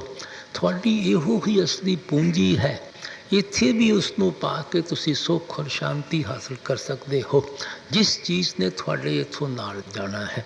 ਬਾਕੀ ਤਾਂ ਸਭ ਦੁਨੀਆ ਦੇ ਰਾਜੇ ਮਹਾਰਾਜੇ ਬਾਦਸ਼ਾਹ ਸੇਠ ਸ਼ਾਹੂਕਾਰ ਛੱਡ ਕੇ ਚਲੇ ਗਏ। ਇਹ ਚੀਜ਼ਾਂ ਜੇ ਉਹਨਾਂ ਨਾਲ ਨਹੀਂ ਗਈਆਂ, ਇਹ ਸਾਡੇ ਨਾਲ ਕਿਸ ਤਰ੍ਹਾਂ ਜਾ ਸਕਦੀਆਂ ਹਨ। ਇਸ ਵਾਸਤੇ ਸਵਾਮੀ ਜੀ ਮਹਾਰਾਜ ਸਾਨੂੰ ਗਫਲਤ ਦੀ ਨੀਂਦ ਤੋਂ ਬੇਦਾਰ ਕਰਦੇ ਹਨ। ਐਵੇਂ ਦੁਨੀਆ ਨੂੰ ਸੈਰ ਰੰਗ ਤਮਾਸ਼ੇ ਦੇਖ ਕੇ ਨਾ ਭੁੱਲੋ। ਬੜੇ ਬੜੇ ਹੋਟਲਾਂ ਵਿੱਚ ਰਹਿੰਦੇ ਹੋਏ, ਹਵਾਈ ਜਹਾਜ਼ਾਂ ਵਿੱਚ ਸੈਰ ਕਰਦੇ ਹੋਏ, ਜ਼ੇਵਰ ਪਾਏ ਲੰਮੀਆਂ ਮੋਟਰਾਂ ਵਿੱਚ ਚੜ੍ਹਦੇ ਹੋਏ ਕਿ ਦੁਨੀਆ ਬਹੁਤ ਸੁੱਖ ਦੀ ਨਗਰੀ ਹੋਵੇਗੀ। ਕਿਸੇ ਨੂੰ ਇੱਕ ਦੂਸਰੇ ਦਾ ਭਰਮ ਹੈ, ਓਲਾ ਹੈ। ਕਿਸੇ ਨੂੰ ਫੋਲ ਕੇ ਦੇਖ ਲਓ, ਜਿਸ ਤਰ੍ਹਾਂ ਜ਼ਖਮ 'ਚੋਂ ਪਸ ਨਿਕਲਦੀ ਹੈ, ਪਾਕ ਨਿਕਲਦੀ ਹੈ, ਹਰ ਇੱਕ ਦੇ ਅੰਦਰੋਂ ਫੁੱਟ ਫੁੱਟ ਕੇ ਦੁੱਖ ਨਿਕਲਣ ਲੱਗੇ ਹੋਏ ਹਨ। ਕਿਉਂਕਿ ਇਸ ਰਚਨਾ ਵਿੱਚ ਕੋਈ ਸੁੱਖ ਹਾਸਲ ਕਰ ਹੀ ਨਹੀਂ ਸਕਦਾ। ਸੁੱਖ ਹੈ ਹੀ ਮਾਲਿਕ ਦੇ ਭਗਤੀ ਅੰਦਰ, ਮਾਲਿਕ ਦੇ ਵਿਸਾਲ ਔਰ ਮਾਲਿਕ ਦੇ ਪਿਆਰ ਦੇ ਅੰਦਰ। ਤਜੋ ਮਨ ਇਹ ਦੁਖ ਸੁਖ ਕਾ ਧਾਮ, लगो तुम चढ़ कर अब सतनाम,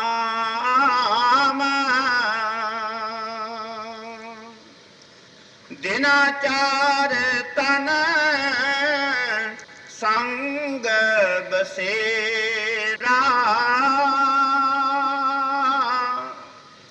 फिर छूटे यह ग्राम।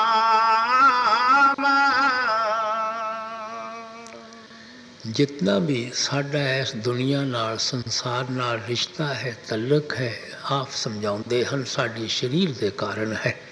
जितना चिर असी शरीर विच बैठे हाँ, ये रिश्तेदार यार दोस्त भैन भाई पुत्र धीआं जायदाद कौम मजहब मुल्क सब कुछ सानू अपना नज़र आता है। जदों असी शरीर का साथ छड्ड दिंदे हाँ, हर एक चीज़ तो आप ला तल्लक होकर खड़े हो जाते हाँ। जिस शरीर के कारण असी सब कुछ अपना समझी बैठे हाँ, स्वामी जी सानू खबरदार करते हैं, सोच और विचार करके देखो ये शरीर थोड़ा अपना है, ये तो काल का पिंजरा है, किराए का मकान है, पराया मकान है। किसी को 60-70 साल वास्ते मिलिया है, किसी को 80-90 साल वास्ते मिलिया है। जितने जितने श्वास मालिक ने बख्शे हैं, भुगतन तो बाद हर एक ने देह नूं इत्थे ही छड़ जाना है। ना अज तक कदे किसी दे नाल गई है, ना कदे किसी दे नाल जा सकती है। किसी दी अग्नि दे सुपुर्द होके रह जाती है, किसी दी मिट्टी दे अंदर दब के रह जाती है। इस वास्ते आप फरमाउंदे हन कि जिहड़े जिस्म दे साडे हिस्से हैं, साडे अंग हैं जिस्म दे, वो तो जींदे जी ही सानू खबरदार करी जाते हैं, जवाब दे जाते हैं। मौत तो बाद साडे नाल किने जाना है? तुसी देख लो, साडी याददाश्त कम हो जाती है, ज़बान थथलाउण लग पैंदी है, ज़बान का स्वाद ही खत्म हो जाता है और नक चों ऊँ साह नहीं आउंदा। 2 कदम चलीए ऊँ श्वास फुल जाता है, पेट में खाना हजम नहीं होंदा, गोडियां 'च दर्द होना शुरू हो जाता है, जिस्म कंबना शुरू हो जाता है, अख की जोत ऊँ ही चली जाती है। सो ये साडे जिस्म के हिस्से सानू खबरदार कर रहे हैं कि भरावा जिस परपज़ और मकसद वास्ते तैनूं मालिक ने भेजिया सी तो उन्होंने पूरा कर ला, असी तेरा साथ छड्डण लगे हाँ। ना तो असी देह नूं इतना दुख देना है कि इहदे अंदर बैठ के असी मालिक की भगती ना कर सकीए, ना इतना ऐशो इशरत दे विच पै जाना है कि मालिक नूं ही भुल के बैठ जाइए। देह कोलों असली काम लेना है। असली की काम है? जिस परपज़ और मकसद वास्ते मालिक ने बख्शिया है। ये जो भी इंसान का जामा है, एक 84 दे जेल खाना बहुत बड़ा सारा है, और ये अंदरों मालिक ने एक निकलने का दरवाज़ा रखा है। और ये दरवाज़ा मालिक ने इसे वास्ते सानू मौका बख्शता है कि ये अंदर बैठ के तुसी मालिक की भगती करो, ताकि थोड़ा देह दिया बंधना तो मरण जमण दिया दुखों तो हमेशा वास्ते छुटकारा हो जाए। इसे वास्ते गुरु नानक साहब ने कहा सी, काया नगर नगर है नीको विच सौदा हर रस कीजिए। साडी देह बहुत ही खूबसूरत शहर है, क्योंकि इस दे अंदर बैठ के असी हरी का सौदा खरीद सकते हाँ। जिहड़ी चीज़ देह विच बैठ के साडे खरीदण दे काबिल है, वो हरी का सौदा है, मालिक की भगती, मालिक का वसाल है। पुत्र धीआं आपां नूं हर जामे विच मिलते आए हैं। खाना पीना ऐशो इशरत किहड़े जन्म विच आपां नहीं कीती। ਅਗਰ ਕੋਈ ਅਨੋਖੀ ਚੀਜ਼ ਹੈ ਜਿਹੜੀ ਪਿੱਛੇ ਪ੍ਰਾਪਤ ਨਹੀਂ ਕਰ ਸਕੇ, ਉਹ ਕੇਵਲ ਮਾਲਕ ਦੀ ਭਗਤੀ, ਮਾਲਕ ਦਾ ਵਸਾਲ ਹੈ। ਇਸ ਵਾਸਤੇ ਮਹਾਤਮਾ ਸਮਝਾਉਂਦੇ ਹਨ, ਉਸ ਮੰਜ਼ਿਲੇ ਮਕਸੂਦ ਨੂੰ ਅੱਖਾਂ ਅੱਗੇ ਰੱਖੋ, ਉਸ ਡੈਸਟੀਨੇਸ਼ਨ ਦੀ ਖੋਜ ਕਰੋ, ਉਸ ਰੂਹਾਨੀ ਸਫਲ ਨੂੰ ਤੈਅ ਕਰੋ, ਤਾਂ ਕਿ ਤੁਹਾਡਾ ਦੇਹ ਵਿੱਚ ਆਉਣ ਦਾ ਪਰਪਸ ਪੂਰਾ ਹੋ ਸਕੇ, ਦੇਹ ਵਿੱਚ ਆਉਣ ਦਾ ਮਕਸਦ ਪੂਰਾ ਹੋ ਸਕੇ। ਇਸੇ ਵਾਸਤੇ ਕਬੀਰ ਸਾਹਿਬ ਨੇ ਕਿਹਾ ਸੀ, ਕਬੀਰਾ ਮਾਨਸ਼ ਜਨਮ ਦੁਰਲਭ ਹੈ, ਮਿਲੇ ਨਾ ਬਾਰੰਬਾਰ, ਜਿਉਂ ਫਲ ਪੱਕ ਭੋਂ ਡਰੇ, ਫਿਰ ਨਾ ਲਾਗੇ ਡਾ। ਇੱਕ ਫਲ ਦਰਖਤ ਤੋਂ ਪੱਕ ਕੇ ਜ਼ਮੀਨ 'ਤੇ ਗਿਰ ਜਾਵੇ, ਤੁਸੀਂ ਕਿਤਨੀ ਕੋਸ਼ਿਸ਼ ਕਰੋ ਦਰਖਤ ਦੇ ਨਾਲ ਜੁੜ ਨਹੀਂ ਸਕਦਾ। ਇਸੇ ਤਰ੍ਹਾਂ ਅਗਰ ਇਹ ਮੌਕਾ ਸਾਡੇ ਹੱਥੋਂ ਇੱਕ ਦਫਾ ਨਿਕਲ ਗਿਆ, ਇਹ ਵੀ ਮੌਕਾ ਬਾਰ-ਬਾਰ ਨਹੀਂ ਮਿਲਣਾ। ਫਿਰ ਪਤਾ ਇਨਸਾਨ ਦਾ ਜਾਮਾ ਮਿਲੇ ਮਿਲੇ, ਨਾ ਮਿਲੇ ਨਾ ਮਿਲੇ, ਜਾਂ ਐਸੇ ਜਗ੍ਹਾ ਕਿਤੇ ਜਾ ਕੇ ਜਨਮ ਹੋ ਜਾਵੇ ਜਿੱਥੇ ਜਾ ਕੇ ਭੁੱਲੇ ਭਟਕੇ ਵੀ ਸਾਡਾ ਖਿਆਲ ਮਾਲਕ ਦੀ ਭਗਤੀ ਤਰਫ ਨਹੀਂ ਜਾ ਸਕਦਾ। ਨਜ਼ਰ ਮਾਰ ਕੇ ਦੇਖ ਲਓ, ਕੌਮਾਂ ਦੀਆਂ ਕੌਮਾਂ, ਮਜ਼ਹਬਾਂ ਦੇ ਮਜ਼ਹਬ, ਮੁਲਕਾਂ ਦੇ ਮੁਲਕ ਮਾਲਕ ਦੇ ਅਸਲੀ ਭਗਤੀ ਤੋਂ ਖਾਲੀ ਹੋਏ ਬੈਠੇ ਹਨ। ਲੋਕ ਇੱਕ ਦੂਸਰੇ ਦਾ ਗਲਾ ਕੱਟਣਾ ਹੀ ਮਾਲਕ ਦੀ ਭਗਤੀ ਸਮਝੀ ਬੈਠੇ ਹਨ। ਇਸ ਵਾਸਤੇ ਸਵਾਮੀ ਜੀ ਮਹਾਰਾਜ ਸਾਨੂੰ ਖਬਰਦਾਰ ਕਰਦੇ ਹਨ ਕਿ ਇਸ ਮੌਕੇ ਤੋਂ ਪੂਰਾ ਫਾਇਦਾ ਉਠਾਉਣਾ ਚਾਹੀਦਾ ਹੈ। ਇਸ ਘਰ ਸੇ ਉਸ ਘਰ ਜਾਓ। ਜਿਤਨਾ ਚਿਰ ਪਰਮਾਤਮਾ ਨੇ ਇਹ ਕਰਕੇ ਸਾਨੂੰ ਸਰੀਰ ਬਖਸ਼ਿਆ ਹੈ, ਦੇਹ ਬਖਸ਼ੀ ਹੈ, ਇਸ ਦੇਹ ਤੋਂ ਫਾਇਦਾ ਉਠਾ ਕੇ ਅਸਲੀ ਘਰ ਦੀ ਖੋਜ ਕਰ ਲੈਣੀ ਚਾਹੀਦੀ ਹੈ, ਕਿਉਂਕਿ ਦੇਹ ਸਾਨੂੰ ਛੱਡਣੀ ਪੈਣੀ ਹੈ। ਲੇਕਿਨ ਜਿਤਨਾ ਚਿਰ ਮਾਲਕ ਨੇ ਬੈਠਣ ਦਾ ਹੁਕਮ ਦਿੱਤਾ ਹੈ, ਇਹਦੇ ਅੰਦਰ ਬੈਠ ਕੇ ਅਸਲੀ ਘਰ ਦੀ ਖੋਜ ਕਰ ਲੈਣੀ ਹੈ, ਜਿੱਥੇ ਜਾ ਕੇ ਸਾਨੂੰ ਫਿਰ ਵਾਪਸ ਆਉਣਾ ਨਹੀਂ ਪੈਂਦਾ। ਇਸ ਵਾਸਤੇ ਸਵਾਮੀ ਜੀ ਮਹਾਰਾਜ ਸਾਨੂੰ ਖਬਰਦਾਰ ਕਰਦੇ ਹਨ ਕਿ ਹਰ ਇੱਕ ਨੂੰ ਮਾਲਕ ਦੀ ਖੋਜ ਕਰਨੀ ਚਾਹੀਦੀ ਹੈ, ਮਾਲਕ ਦੀ ਭਗਤੀ ਔਰ ਮਾਲਕ ਦੀ ਪੂਜਾ ਕਰਨੀ ਚਾਹੀਦੀ ਹੈ। ਜਿਨਾ ਚਾਰ ਤਨ ਸੰਗ ਬਸੇਰਾ,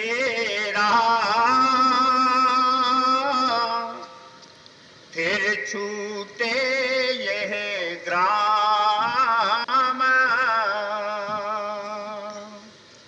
ਤਾਨਦਾਰਾ ਸੁਤ ਨਾਤੀ ਕਹੀਆ ਨਾ, ਇਹ ਨਹੀਂ ਆਵੇ ਕਾਮ। ਮਹਾਤਮਾ ਸਮਝਾਉਣ ਲੱਗੇ, ਕਿਸੇ ਦਾ ਲਿਹਾਜ਼ ਨਹੀਂ ਕਰਦੇ। ਆਪ ਸਮਝਾਉਂਦੇ ਹਨ, ਇਹ ਪੁੱਤਰ ਧੀਆਂ, ਰਿਸ਼ਤੇਦਾਰ, ਯਾਰ ਦੋਸਤ, ਭੈਣ ਭਾਈ, ਜਿਨ੍ਹਾਂ ਨਾਲ ਅਸੀਂ ਇਤਨਾ ਪਿਆਰ ਕਰਦੇ ਹਾਂ, ਜਿਨ੍ਹਾਂ ਵਾਸਤੇ ਇਤਨੀਆਂ ਠੱਗੀਆਂ, ਇਤਨੀਆਂ ਬੇਈਮਾਨੀਆਂ, ਇਤਨੇ ਜ਼ਿੰਦਗੀ ਦੇ ਕੀਮਤੀ ਅਸੂਲਾਂ ਨੂੰ ਕੁਰਬਾਨ ਕਰਦੇ ਹਾਂ। ਸਵਾਮੀ ਜੀ ਕਹਿੰਦੇ, ਮੌਤ ਦੇ ਵੇਲੇ ਕਿਸੇ ਨੇ ਤੁਹਾਡੇ ਕੰਮ ਨਹੀਂ ਆਉਣਾ। ਸਭ ਇਰਦ ਗਿਰਦ ਬੈਠੇ ਰਹਿ ਜਾਂਦੇ ਹਨ। ਕਦੇ ਕਿਸੇ ਨੂੰ ਇਹ ਵੀ ਪਤਾ ਨਹੀਂ ਲੱਗਾ ਮੌਤ ਦੇ ਫਰਿਸ਼ਤੇ ਆਏ ਕਿਹੜੀ ਤਰਫੋਂ ਹਨ ਔਰ ਸਾਨੂੰ ਕੰਨੋਂ ਪਕੜ ਕੇ ਲੈ ਕਿਹੜੀ ਤਰਫ ਜਾਂਦੇ ਹਨ। ਸਵਾਏ ਕਿ ਆਪਾਂ ਇੱਕ ਦੂਸਰੇ ਦੇ ਵਿਛੜਨ 'ਤੇ ਰੋਣ 'ਤੇ ਜ਼ੋਰ ਦੇ ਦਿੰਦੇ ਹਾਂ। ਤੁਸੀਂ ਸੋਚੋ, ਹੋਰ ਆਪਾਂ ਕੀ ਕਿਸੇ ਦੀ ਸਹਾਇਤਾ ਕਰ ਸਕਦੇ ਹਾਂ, ਕੀ ਕਿਸੇ ਦੀ ਮਦਦ ਕਰ ਸਕਦੇ ਹਾਂ। ਇਹਨਾਂ ਨਾਲ ਤਾਂ ਸਾਡਾ ਲੈਣੇ ਦੇਣੇ ਦਾ ਸੰਬੰਧ ਹੈ, ਇਹਨਾਂ ਨਾਲ ਸਾਡੇ ਗਰਜ਼ਾਂ ਦਾ ਪਿਆਰ ਹੈ।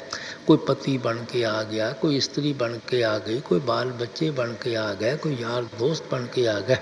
ਜਿਤਨਾ ਕਿਸੇ ਨਾਲ ਸਾਡਾ ਹਿਸਾਬ ਕਿਤਾਬ ਹੈ, ਉਸ ਤੋਂ ਬਾਅਦ ਸਭ ਆਪੋ ਆਪਣੇ ਰਸਤਿਆਂ ਨੂੰ ਚਲੇ ਜਾਂਦੇ ਹਨ। ਨਾ ਅੱਜ ਤੱਕ ਕਦੇ ਕੋਈ ਕਿਸੇ ਦੇ ਨਾਲ ਗਿਆ ਹੈ, ਨਾ ਕਦੇ ਕਿਸੇ ਦੇ ਨਾਲ ਕੋਈ ਜਾ ਸਕਦਾ ਹੈ।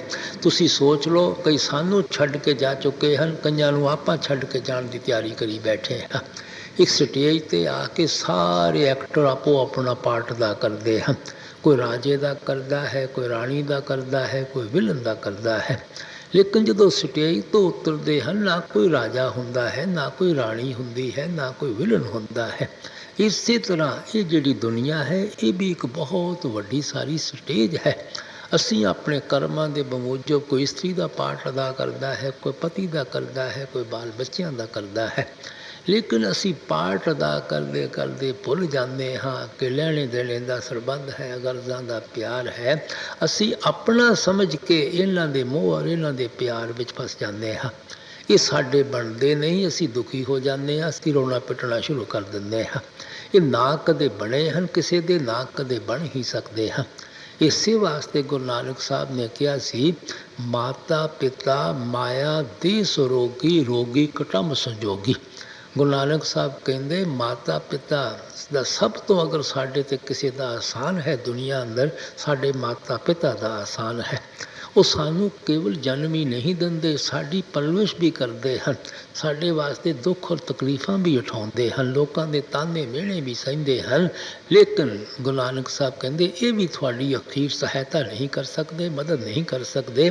ਇਹ ਸਾਨੂੰ ਜਨਮ ਦੇ ਸਕਦੇ ਹਨ, ਨਾ ਅਸੀਂ ਇਹਨਾਂ ਦੇ ਬਣ ਸਕਦੇ ਹਾਂ, ਨਾ ਉਹ ਸਾਡੇ ਬਣ ਸਕਦੇ ਹਨ। ਉਹ ਆਪਣੀ ਪ੍ਰਲੱਭਤ ਲੈ ਕੇ ਆਏ ਹਨ, ਅਸੀਂ ਆਪਣੀ ਪ੍ਰਲੱਭਤ ਲੈ ਕੇ ਆਏ ਹਾਂ।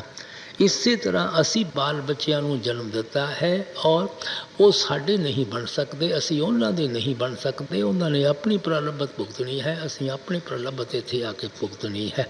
ਇਸ ਵਾਸਤੇ ਕਹਿੰਦੇ ਇਹ ਰੋਗੀ ਹਨ, ਇਹਨਾਂ ਨੇ ਤੁਹਾਡਾ ਸਾਥ ਛੱਡ ਦੇਣਾ ਹੈ, ਇਹਨਾਂ ਨੇ ਕਦੇ ਤੁਹਾਡੇ ਹਮੇਸ਼ਾ ਵਾਸਤੇ ਨਾਲ ਨਹੀਂ ਰਹਿਣਾ। ਔਰ ਦੇਹ ਵੀ ਰੋਗੀ ਹੈ, ਦੇਹ ਨੇ ਵੀ ਸਾਡਾ ਸਾਥ ਛੱਡ ਦੇਣਾ ਹੈ, ਸਭ ਰਿਸ਼ਤੇਦਾਰਾਂ ਨੇ ਸਾਡਾ ਸਾਥ ਛੱਡ ਦੇਣਾ ਹੈ, ਸਾਰੀ ਦੁਨੀਆ ਨੇ ਨਾਸ਼ ਹੋ ਜਾਣਾ ਹੈ, ਸਾਰੀ ਦੁਨੀਆ ਨੇ ਫਨਾ ਹੋ ਜਾਣਾ ਹੈ।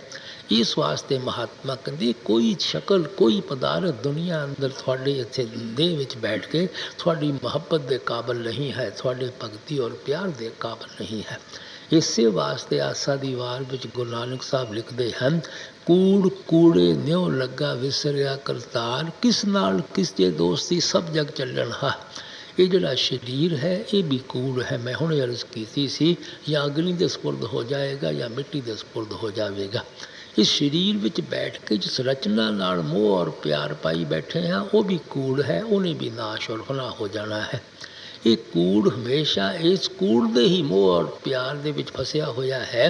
ਗੁਰੂ ਨਾਨਕ ਸਾਹਿਬ ਖਬਰਦਾਰ ਕਰਦੇ ਹਨ, ਜਿਨ੍ਹਾਂ ਚੀਜ਼ਾਂ ਨੇ ਨਾਸ਼ ਹੋ ਜਾਣਾ ਹੈ, ਜਿਨ੍ਹਾਂ ਚੀਜ਼ਾਂ ਨੇ ਫਨਾ ਹੋ ਜਾਣਾ ਹੈ, ਉਹ ਤੁਹਾਡੇ ਭਗਤੀ ਤੁਹਾਡੇ ਪਿਆਰ ਦੇ ਕਾਬਿਲ ਕਿਸ ਤਰ੍ਹਾਂ ਹੋ ਸਕਦੇ ਹਨ। ਸਿਰਫ ਇੱਕ ਪਰਮਾਤਮਾ ਹੈ ਜਿਹੜਾ ਤੁਹਾਡਾ ਆਪਣਾ ਹੈ ਔਰ ਤੁਹਾਨੂੰ ਆਪਣਾ ਬਣਾਉਣਾ ਚਾਹੀਦਾ ਹੈ। ਜੋ ਆਪਣਾ ਹੈ ਉਹਨੂੰ ਅਸੀਂ ਆਪਣਾ ਸਮਝਦੇ ਨਹੀਂ, ਉਹਨੂੰ ਅਸੀਂ ਆਪਣੀ ਬਣਾਉਣ ਦੀ ਕੋਸ਼ਿਸ਼ ਨਹੀਂ ਕਰਦੇ। ਜਿਨ੍ਹਾਂ ਨਾਲ ਲੈਣੇ ਦੇਣੇ ਦਾ ਹਿਸਾਬ ਹੈ, ਜਿਨ੍ਹਾਂ ਨਾਲ ਗਰਜ਼ਾਂ ਦਾ ਪਿਆਰ ਹੈ, ਉਹਨਾਂ ਨੂੰ ਆਪਣਾ ਸਮਝੀ ਬੈਠੇ ਹਾਂ, ਉਹਨਾਂ ਨੂੰ ਆਪਣੀ ਬਣਾਉਣ ਦੀ ਕੋਸ਼ਿਸ਼ ਕਰਦੇ ਹਾਂ। ਇਸ ਵਾਸਤੇ ਦੁਖੀ ਹੀ ਆਉਂਦੇ ਹਾਂ ਦੁਨੀਆ ਵਿੱਚ, ਦੁਖੀ ਹੀ ਦੁਨੀਆ 'ਚੋਂ ਚਲੇ ਜਾਂਦੇ ਹਾਂ। ਇਸ ਵਾਸਤੇ ਮਹਾਤਮਾ ਪਿਆਰ ਦੇ ਨਾਲ ਸਮਝਾਉਂਦੇ ਹਨ, ਇਹਨਾਂ ਦੇ ਨਾਲ ਸਿਰਫ ਤੁਹਾਡਾ ਲੈਣੇ ਦੇਣੇ ਦਾ ਹਿਸਾਬ ਹੈ, ਗਰਜ਼ਾਂ ਦਾ ਪਿਆਰ ਹੈ। ਲੇਕਿਨ ਜਿਸ ਪਰਪਸ ਔਰ ਮਕਸਦ ਵਾਸਤੇ ਤੁਹਾਨੂੰ ਪਰਮਾਤਮਾ ਨੇ ਇਨਸਾਨ ਦਾ ਜਾਮਾ ਦਿੱਤਾ ਹੈ, ਹਮੇਸ਼ਾ ਉਸ ਨੂੰ ਦੇਹ ਵਿੱਚ ਬੈਠ ਕੇ ਪੂਰਾ ਕਰਨਾ ਚਾਹੀਦਾ ਹੈ। ਤਾਨਦਾਰਾ ਸੁਤ ਨਾਤੀ ਕਹੀਆ ਨਾ, ਇਹ ਨਹੀਂ ਆਵੇ ਕਾਮ, ਸਵਾਸ ਦੁਧਾਰਾ ਨਿਤ ਹੀ ਜਾਰੀ,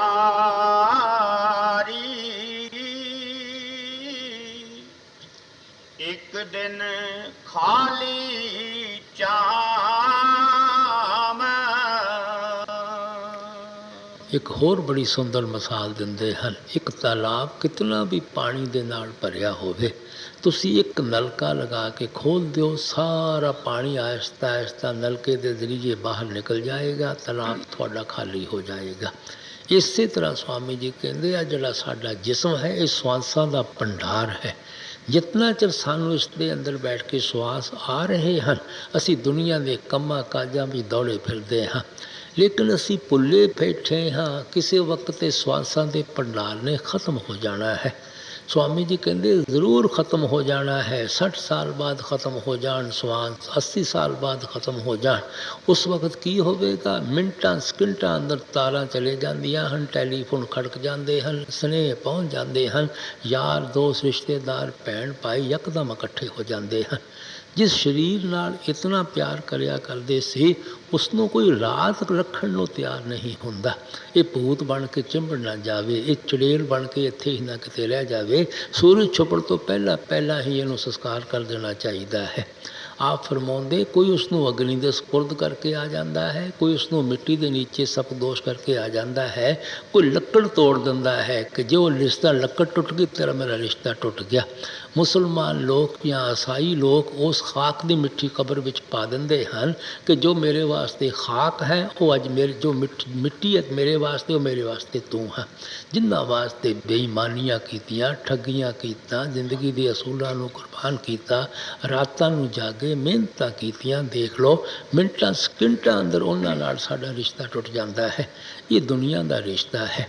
ਇਸ ਵਾਸਤੇ ਸਵਾਮੀ ਜੀ ਮਹਾਰਾਜ ਖਬਰਦਾਰ ਕਰਦੇ ਹਨ, ਕਿੰਨਾਂ ਵਾਸਤੇ ਤੁਸੀਂ ਭਟਕਦੇ ਫਿਰਦੇ ਹੋ, ਕਿੰਨਾਂ ਵਾਸਤੇ ਤੜਫਦੇ ਫਿਰਦੇ ਹੋ। ਮੌਤ ਦੇ ਵਕਤ ਨੂੰ ਅੱਖਾਂ ਅੱਗੇ ਰੱਖ ਕੇ ਦੇਖੋ, ਕੌਣ ਤੁਹਾਡੀ ਸਹਾਇਤਾ ਕਰਦਾ ਹੈ, ਕੌਣ ਤੁਹਾਡੀ ਮਦਦ ਕਰਦਾ ਹੈ। ਉਸ ਵਕਤ ਦੇ ਮੁਤਲਕ ਤਾਂ ਕੌਣ ਸੋਚਦਾ ਹੈ।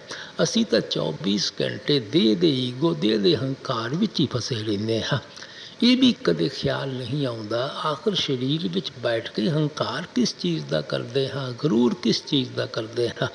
ਸਵਾਮੀ ਜੀ ਸਮਝਾਉਂਦੇ ਹਨ, ਮਨ ਰੇ ਕਿਉਂ ਗੁਮਾਨ ਅਬ ਕਰਨਾ, ਤਨ ਤੋਂ ਤੇਰਾ ਖਾਕ ਮਿਲੇਗਾ 84 ਜਾਂ ਪੜਨਾ।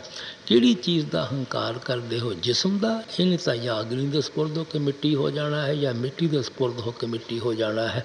ਤੁਹਾਨੂੰ ਧਰਮਰਾਜ ਕੋਲ ਪੇਸ਼ ਕੀਤਾ ਜਾਵੇਗਾ। ਤੁਹਾਡੀਆਂ ਕਰਮਾਂ ਦੇ ਬਮੂਜਬ, ਤੁਹਾਡੀਆਂ ਖਾਸ਼ਾਂ ਤ੍ਰਿਸ਼ਨਾ ਦੇ ਬਮੂਜਬ ਜਿੱਥੇ ਵੀ ਉਹ ਮੁਨਾਸਬ ਸਮਝੇਗਾ ਉੱਥੇ ਤੁਹਾਨੂੰ ਉਹਨੇ ਜਨਮ ਦੇ ਦੇਣਾ ਹੈ। ਰੋਂਦੇ ਰੋਂਦੇ ਤੁਸੀਂ ਇੱਕ ਸਰੀਰ ਵਿੱਚ ਜਾਂਦੇ ਹੋ, ਮੌਤ ਤੁਹਾਡੇ ਅੱਖਾਂ ਅੱਗੇ ਆ ਕੇ ਖੜੀ ਹੋ ਜਾਂਦੀ ਹੈ। ਰੋਂਦੇ ਰੋਂਦੇ ਮੌਤ ਤੋਂ ਤੁਹਾਡਾ ਛੁਟਕਾਰਾ ਹੁੰਦਾ ਹੈ, ਦੂਸਰਾ ਸਰੀਰ ਫਿਰ ਤੁਹਾਡੇ ਵਾਸਤੇ ਤਿਆਰ ਖੜਾ ਕੀਤਾ ਹੁੰਦਾ ਹੈ। ਜਿਹਨੂੰ 10 ਨੰਬਰੀਆਂ ਵਾਂਗੂ ਹੱਥਕੜੀ ਲੱਗੀ ਹੀ ਰਵੇ, ਕਚਹਿਰੀ 'ਚ ਰੋਜ਼ ਵਾਰੰਟੀ ਇਸ਼ੂ ਹੁੰਦੇ ਰਹਿਣ, ਉਹ ਹੰਕਾਰ ਕਿਸ ਚੀਜ਼ ਦਾ ਕਰਦਾ ਹੈ, ਗਰੂਰ ਕਿਸ ਚੀਜ਼ ਦਾ ਕਰਦਾ ਹੈ। ਹਿਸਟਰੀ ਪੜ੍ਹ ਕੇ ਦੇਖੋ, ਬੜੇ ਬੜੇ ਰਾਜਾ, ਬੜੇ ਬੜੇ ਫਾਥਾ, ਬੜੇ ਬੜੇ ਬਾਦਸ਼ਾਹ, ਡਿਕਟੇਟਰ, ਜਿਨ੍ਹਾਂ ਦੇ ਮੂੰਹ 'ਚੋਂ ਲਫ਼ਜ਼ ਨਿਕਲਿਆ ਕਾਨੂੰਨ ਦੀ ਸ਼ਕਲ ਅਖਤਿਆਰ ਕਰਦਾ ਸੀ, ਅੱਜ ਉਹਨਾਂ ਦੀ ਹਸਤੀ ਕਿੱਥੇ ਹੈ। ਉਹਨਾਂ ਦੀਆਂ ਕਬਰਾਂ ਨੂੰ ਆਪਾਂ ਠੋਕਰਾਂ ਮਾਰ ਮਾਰ ਕੇ ਗੁਜ਼ਰਦੇ ਹਾਂ। ਉਹਨਾਂ ਦੀਆਂ ਹੱਡੀਆਂ ਸਾਡੇ ਪੈਰਾਂ ਹੇਠਾਂ ਆ ਕੇ ਖਰਾਬ ਹੋ ਰਹੀਆਂ ਹਨ। ਉਹਨਾਂ ਦੀ ਮਿੱਟੀ ਸਾਡੇ ਅੱਖਾਂ ਨੂੰ ਅੰਧਾ ਉੜ ਕੇ ਅੰਧਾ ਕਰਨ ਲੱਗੀ ਹੋਈ ਹੈ। ਕਿ ਅਸੀਂ ਭੁੱਲੇ ਬੈਠੇ ਹਾਂ, ਸਾਡੀਆਂ ਵੀ ਕਬਰਾਂ ਨੂੰ ਲੋਕਾਂ ਨੇ ਇਸੇ ਤਰ੍ਹਾਂ ਠੋਕਰਾਂ ਮਾਰਨੀਆਂ ਹਨ। ਸਾਡੀਆਂ ਵੀ ਹੱਡੀਆਂ ਲੋਕਾਂ ਦੇ ਪੈਰਾਂ ਹੇਠਾਂ ਆਉਣੀਆਂ ਹਨ। ਅਸੀਂ ਵੀ ਮਿੱਟੀ ਜਾ ਕੇ ਮਿੱਟੀ ਬਣ ਕੇ ਲੋਕਾਂ ਦੀਆਂ ਅੱਖਾਂ ਅੰਧੀਆਂ ਕਰਨੀਆਂ ਹਨ। ਅਸੀਂ ਸੋਚ ਲੈਂਦੇ ਹਾਂ ਮੌਤ ਤਾਂ ਸ਼ਾਇਦ ਲੋਕਾਂ ਵਾਸਤੇ ਹੈ, ਸਾਡੇ ਵਾਸਤੇ ਐਸ਼ੋ ਇਸ਼ਰਤ ਹੈ, ਸ਼ਰਾਬਾਂ ਕਬਾਬਾਂ ਦੀਆਂ ਲਜ਼ਤਾਂ ਹਨ, ਪੁੱਤਰਾਂ ਧੀਆਂ ਦਾ ਪਿਆਰ ਹੈ। ਇਸ ਵਾਸਤੇ ਮਹਾਤਮਾ ਗਫਲਤ ਦੀ ਨੀਂਦ ਤੋਂ ਬੇਦਾਰ ਕਰਦੇ ਹਨ। ਕਬੀਰ ਸਾਹਿਬ ਨੇ ਕਿਹਾ ਸੀ, ਮਾਟੀ ਕਹੇ ਕੁਮਾਰ ਕੋ ਕਿਆ ਰੋਂਦੇ ਤੂੰ ਮੋਹ, ਇੱਕ ਦਿਨ ਐਸਾ ਹੋਏਗਾ ਮੈਂ ਰੋਂਦੂਗੀ ਤੋ। ਘੁਮਿਆਰ ਮਿੱਟੀ ਦੇ ਗੁਣ ਗੁਣ ਕੇ ਬਰਤਨ ਬਣਾਉਂਦਾ ਹੈ। ਮਿੱਟੀ ਕਹਿੰਦੀ ਉਹਦੇ ਉਸ ਵਕਤ ਦੇ ਮੁਤਲਕ ਵੀ ਕੋਈ ਸੋਚਿਆ ਵਿਚਾਰ ਕਰਿਆ ਕਰ, ਜਿੱਦਣ ਮੈਂ ਤੈਨੂੰ ਨਾਲ ਲੈ ਕੇ ਇਸੇ ਤਰ੍ਹਾਂ ਜ਼ਮੀਨ ਦੇ ਅੰਦਰ ਹੀ ਰੋਂਦ ਲੈਣਾ ਹੈ। ਫਿਰ ਕਬੀਰ ਸਾਹਿਬ ਕਹਿੰਦੇ, ਲੱਕੜੀ ਕਹੇ ਲੋਹਾਰ ਕੋ ਕਿਆ ਜਾਰੇ ਤੂੰ ਮੋਹ, ਇੱਕ ਦਿਨ ਐਸਾ ਆਏਗਾ ਮੈਂ ਜਾਲੂੰਗੀ ਤੋ। ਲੋਹਾਰ ਲੱਕੜੀ ਦੇ ਜਾਲ ਜਾਲ ਕੇ ਕੋਲੇ ਬਣਾਉਂਦਾ ਹੈ। ਲੱਕੜੀ ਕਹਿੰਦੀ ਕਦੇ ਉਸ ਵਕਤ ਨੂੰ ਵੀ ਸੋਚਿਆ ਕਰ ਜਿੱਦਣ ਮੈਂ ਤੈਨੂੰ ਨਾਲ ਲੈ ਕੇ ਤੇਰੇ ਵੀ ਇਸੇ ਤਰ੍ਹਾਂ ਕੋਲੇ ਬਣਾ ਦੇਣੇ ਹਨ। ਇਸ ਵਾਸਤੇ ਮਹਾਤਮਾ ਸਾਨੂੰ ਖਬਰਦਾਰ ਕਰਦੇ ਹਨ, ਤੁਸੀਂ ਕੀ ਭੁੱਲੇ ਬੈਠੇ ਹੋ, ਕਿੰਨਾਂ ਚੀਜ਼ਾਂ ਦੇ ਵਿੱਚ ਫਸੇ ਹੋਏ ਹੋ। ਇਹਨਾਂ 'ਚੋਂ ਕਿਸੇ ਚੀਜ਼ ਨੇ ਤੁਹਾਡੀ ਦੁਨੀਆ ਅੰਦਰ ਸਹਾਇਤਾ ਨਹੀਂ ਕਰਨੀ। ਗੁਰੂ ਨਾਨਕ ਸਾਹਿਬ ਨੇ ਕਿਹਾ ਸੀ, ਤੰਦੇ ਤਾਵਤ ਜਗ ਬਾਂਧਿਆ ਨਾ ਬੂਝੇ ਵਿਚਾਰ, ਜੰਮਣ ਮਰਨ ਵਿਸਾਰਿਆ ਮਨਮੁਖ ਮੁਗਧ ਗਵਾ। ਅਸੀਂ ਦੁਨੀਆ ਦੇ ਜੀ ਮਨਮੁਖ ਹਾਂ, ਮੁਗਧ ਹਾਂ, ਗਵਾਰ ਹਾਂ, ਬੇਵਕੂਫ ਹਾਂ। ਪੇਟ ਦੇ ਧੰਦਿਆਂ ਵਿੱਚ ਦੌੜੇ ਫਿਰਦੇ ਹਾਂ, ਸ਼ਕਲਾਂ ਪਦਾਰਥਾਂ ਮਗਰ ਦੌੜੇ ਫਿਰਦੇ ਹਾਂ। ਜਿਸ ਪਰਪਸ ਔਰ ਮਕਸਦ ਵਾਸਤੇ ਮਾਲਿਕ ਨੇ ਇਨਸਾਨ ਦਾ ਜਾਮਾ ਦਿੱਤਾ ਹੈ, ਉਸ ਦੇ ਮੁਤਲਕ ਦੇ ਬੈਠ ਕੇ ਸੋਚ ਔਰ ਵਿਚਾਰ ਕਰਨ ਦੀ ਕੋਸ਼ਿਸ਼ ਹੀ ਨਹੀਂ ਕਰਦੇ। ਗੁਰੂ ਸਾਹਿਬ ਕਹਿੰਦੇ, ਇਸ ਪੌੜੀ 'ਤੇ ਜੋ ਨਰ ਚੁੱਕੇ ਸੋ ਆਏ ਜਾਏ ਦੁੱਖ ਪਾਏਦਾ। ਇਹ ਜਿਹੜਾ ਇਨਸਾਨ ਦਾ ਜਾਮਾ ਹੈ, ਸੀੜੀ ਦਾ ਆਖਰੀ ਡੰਡਾ ਔਰ ਸਟੈਪ ਹੈ। ਕੋਸ਼ਿਸ਼ ਕਰਾਂਗੇ ਆਪਣੇ ਚਵਾਰੇ 'ਤੇ ਮਕਾਨ ਦੀ ਛੱਤ 'ਤੇ ਚਲੇ ਜਾਵਾਂਗੇ। ਅਗਰ ਆਖਰੀ ਸੀੜੀ ਤੋਂ ਵੀ ਆਪਣਾ ਪੈਰ ਫਿਸਲਦਾ ਹੈ, ਸੀਧੇ ਨੀਚੇ ਆ ਕੇ ਗਿਰਦੇ ਹਾਂ। ਇਸ ਵਾਸਤੇ ਮਹਾਤਮਾ ਕਹਿੰਦੇ ਸੋਚ ਸਮਝ ਕੇ ਚੱਲਣਾ ਚਾਹੀਦਾ ਹੈ। ਇਹ ਕਰਮ ਭੂਮੀ ਹੈ, ਕਰਮਾਂ ਸੰਦੜਾ ਖੇਤ ਹੈ। ਮਤੇ ਤੁਹਾਡੇ ਮਨ ਵਿੱਚ ਖਿਆਲ ਹੋਵੇ ਕੌਣ ਪੁੱਛਣ ਵਾਲਾ ਹੈ, ਕੌਣ ਦੇਖਣ ਵਾਲਾ ਹੈ। ਪੁੱਛਣ ਵਾਲਾ ਵੀ ਸਾਡੇ ਸਰੀਰ ਅੰਦਰ ਬੈਠਾ ਹੋਇਆ ਹੈ, ਦੇਖਣ ਵਾਲਾ ਵੀ ਸਾਡੇ ਸਰੀਰ ਅੰਦਰ ਬੈਠਾ ਹੋਇਆ ਹੈ। ਉਹਨੂੰ ਕਿਸੇ ਗਵਾਹ ਦੀ ਲੋੜ ਨਹੀਂ ਪੈਣੀ, ਉਹਨੂੰ ਕਿਸੇ ਅਦਾਲਤ ਦੀ ਲੋੜ ਨਹੀਂ ਪੈਣੀ, ਉਹਨੂੰ ਕਿਸੇ ਵਕੀਲ ਦੀ ਲੋੜ ਨਹੀਂ ਪੈਣੀ। ਇਸ ਵਾਸਤੇ ਸੋਚ ਸਮਝ ਕੇ ਦੁਨੀਆ ਵਿੱਚ ਚੱਲਣਾ ਚਾਹੀਦਾ ਹੈ। ਸਵਾਸ ਦੁਧਾਰਾ ਨਿਤ ਹੀ ਜਾਰੀ,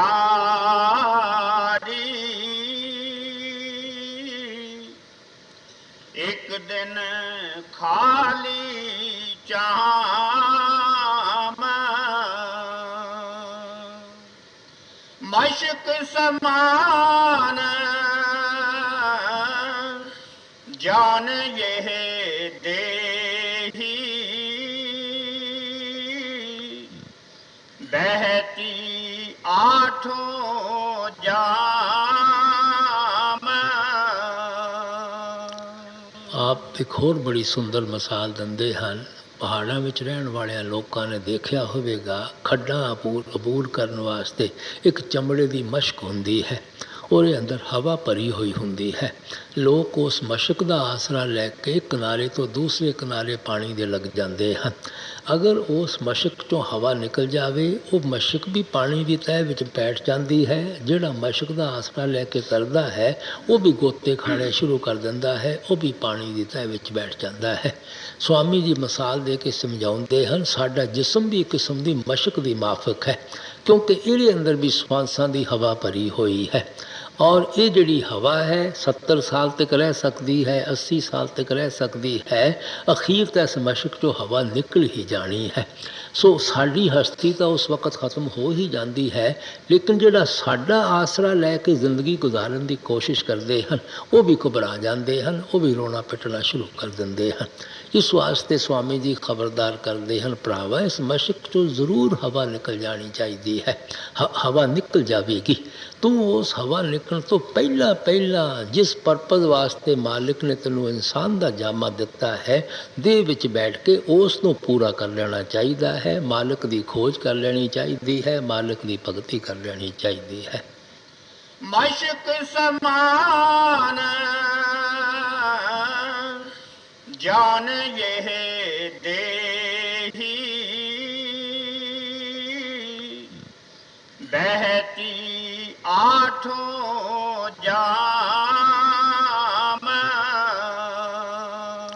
ਤੂੰ ਅਚੇਤ ਗਾਫਿਲ ਹੋ ਰਹਿਤਾ, ਸੁਨੇ ਨਾ ਮੂਲ ਕਲਾਮ।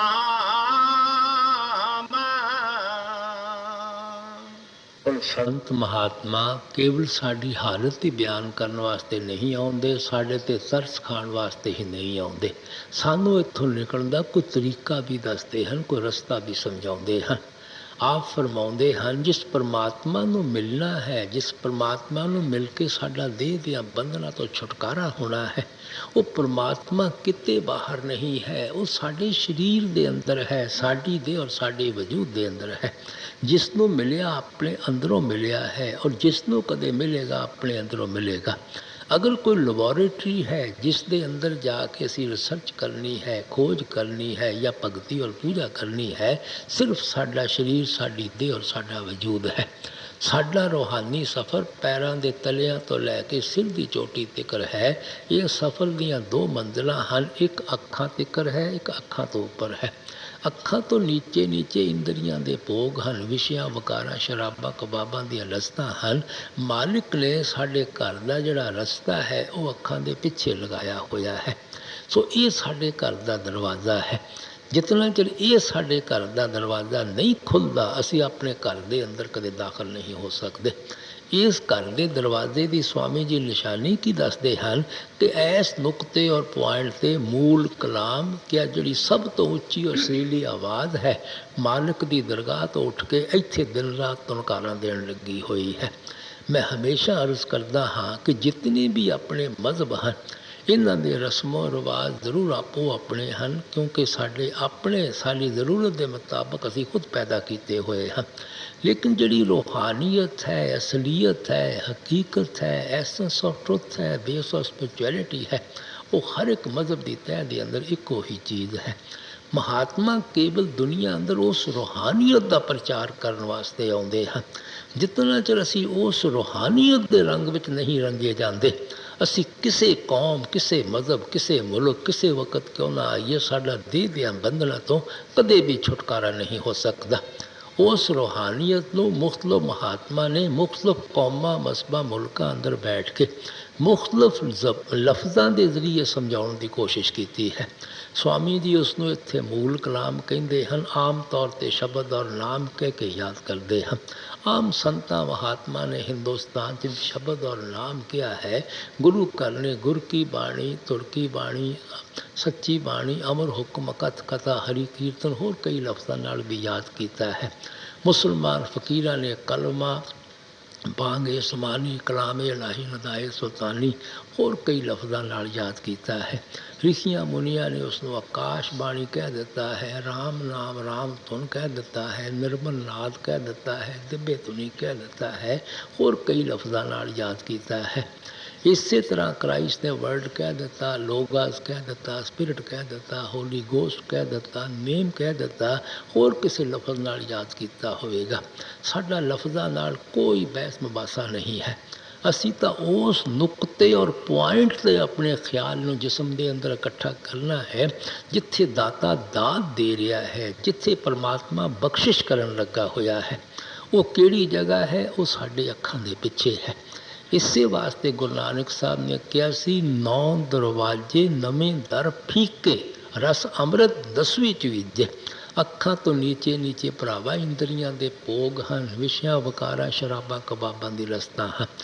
ਅਗਰ ਤੂੰ ਰਸ ਦੇ ਭਰੇ ਹੋਏ ਅੰਮ੍ਰਿਤ ਨੂੰ ਪੀਣਾ ਹੈ, ਜਿਸ ਨੂੰ ਕ੍ਰਾਈਸਟ ਨੇ ਲਿਵਿੰਗ ਵਾਟਰ ਕਹਿ ਕੇ ਬਿਆਨ ਕੀਤਾ ਹੈ, ਮੁਸਲਮਾਨ ਫਕੀਰਾਂ ਨੇ ਆਬੇ ਹਯਾਤ ਕਹਿ ਕੇ ਬਿਆਨ ਕੀਤਾ ਹੈ, ਰਿਸ਼ੀਆਂ ਮੁਨੀਆਂ ਨੇ ਅੰਮ੍ਰਿਤ ਕਹਿ ਕੇ ਬਿਆਨ ਕੀਤਾ ਹੈ, ਉਹ ਜਿਹੜਾ ਲਿਵਿੰਗ ਵਾਟਰ ਹੈ, ਅੰਮ੍ਰਿਤ ਹੈ, ਉਹ ਤੇਰੇ ਅੱਖਾਂ ਦੇ ਪਿੱਛੇ ਵਰਸਣ ਲੱਗਾ ਹੋਇਆ ਹੈ।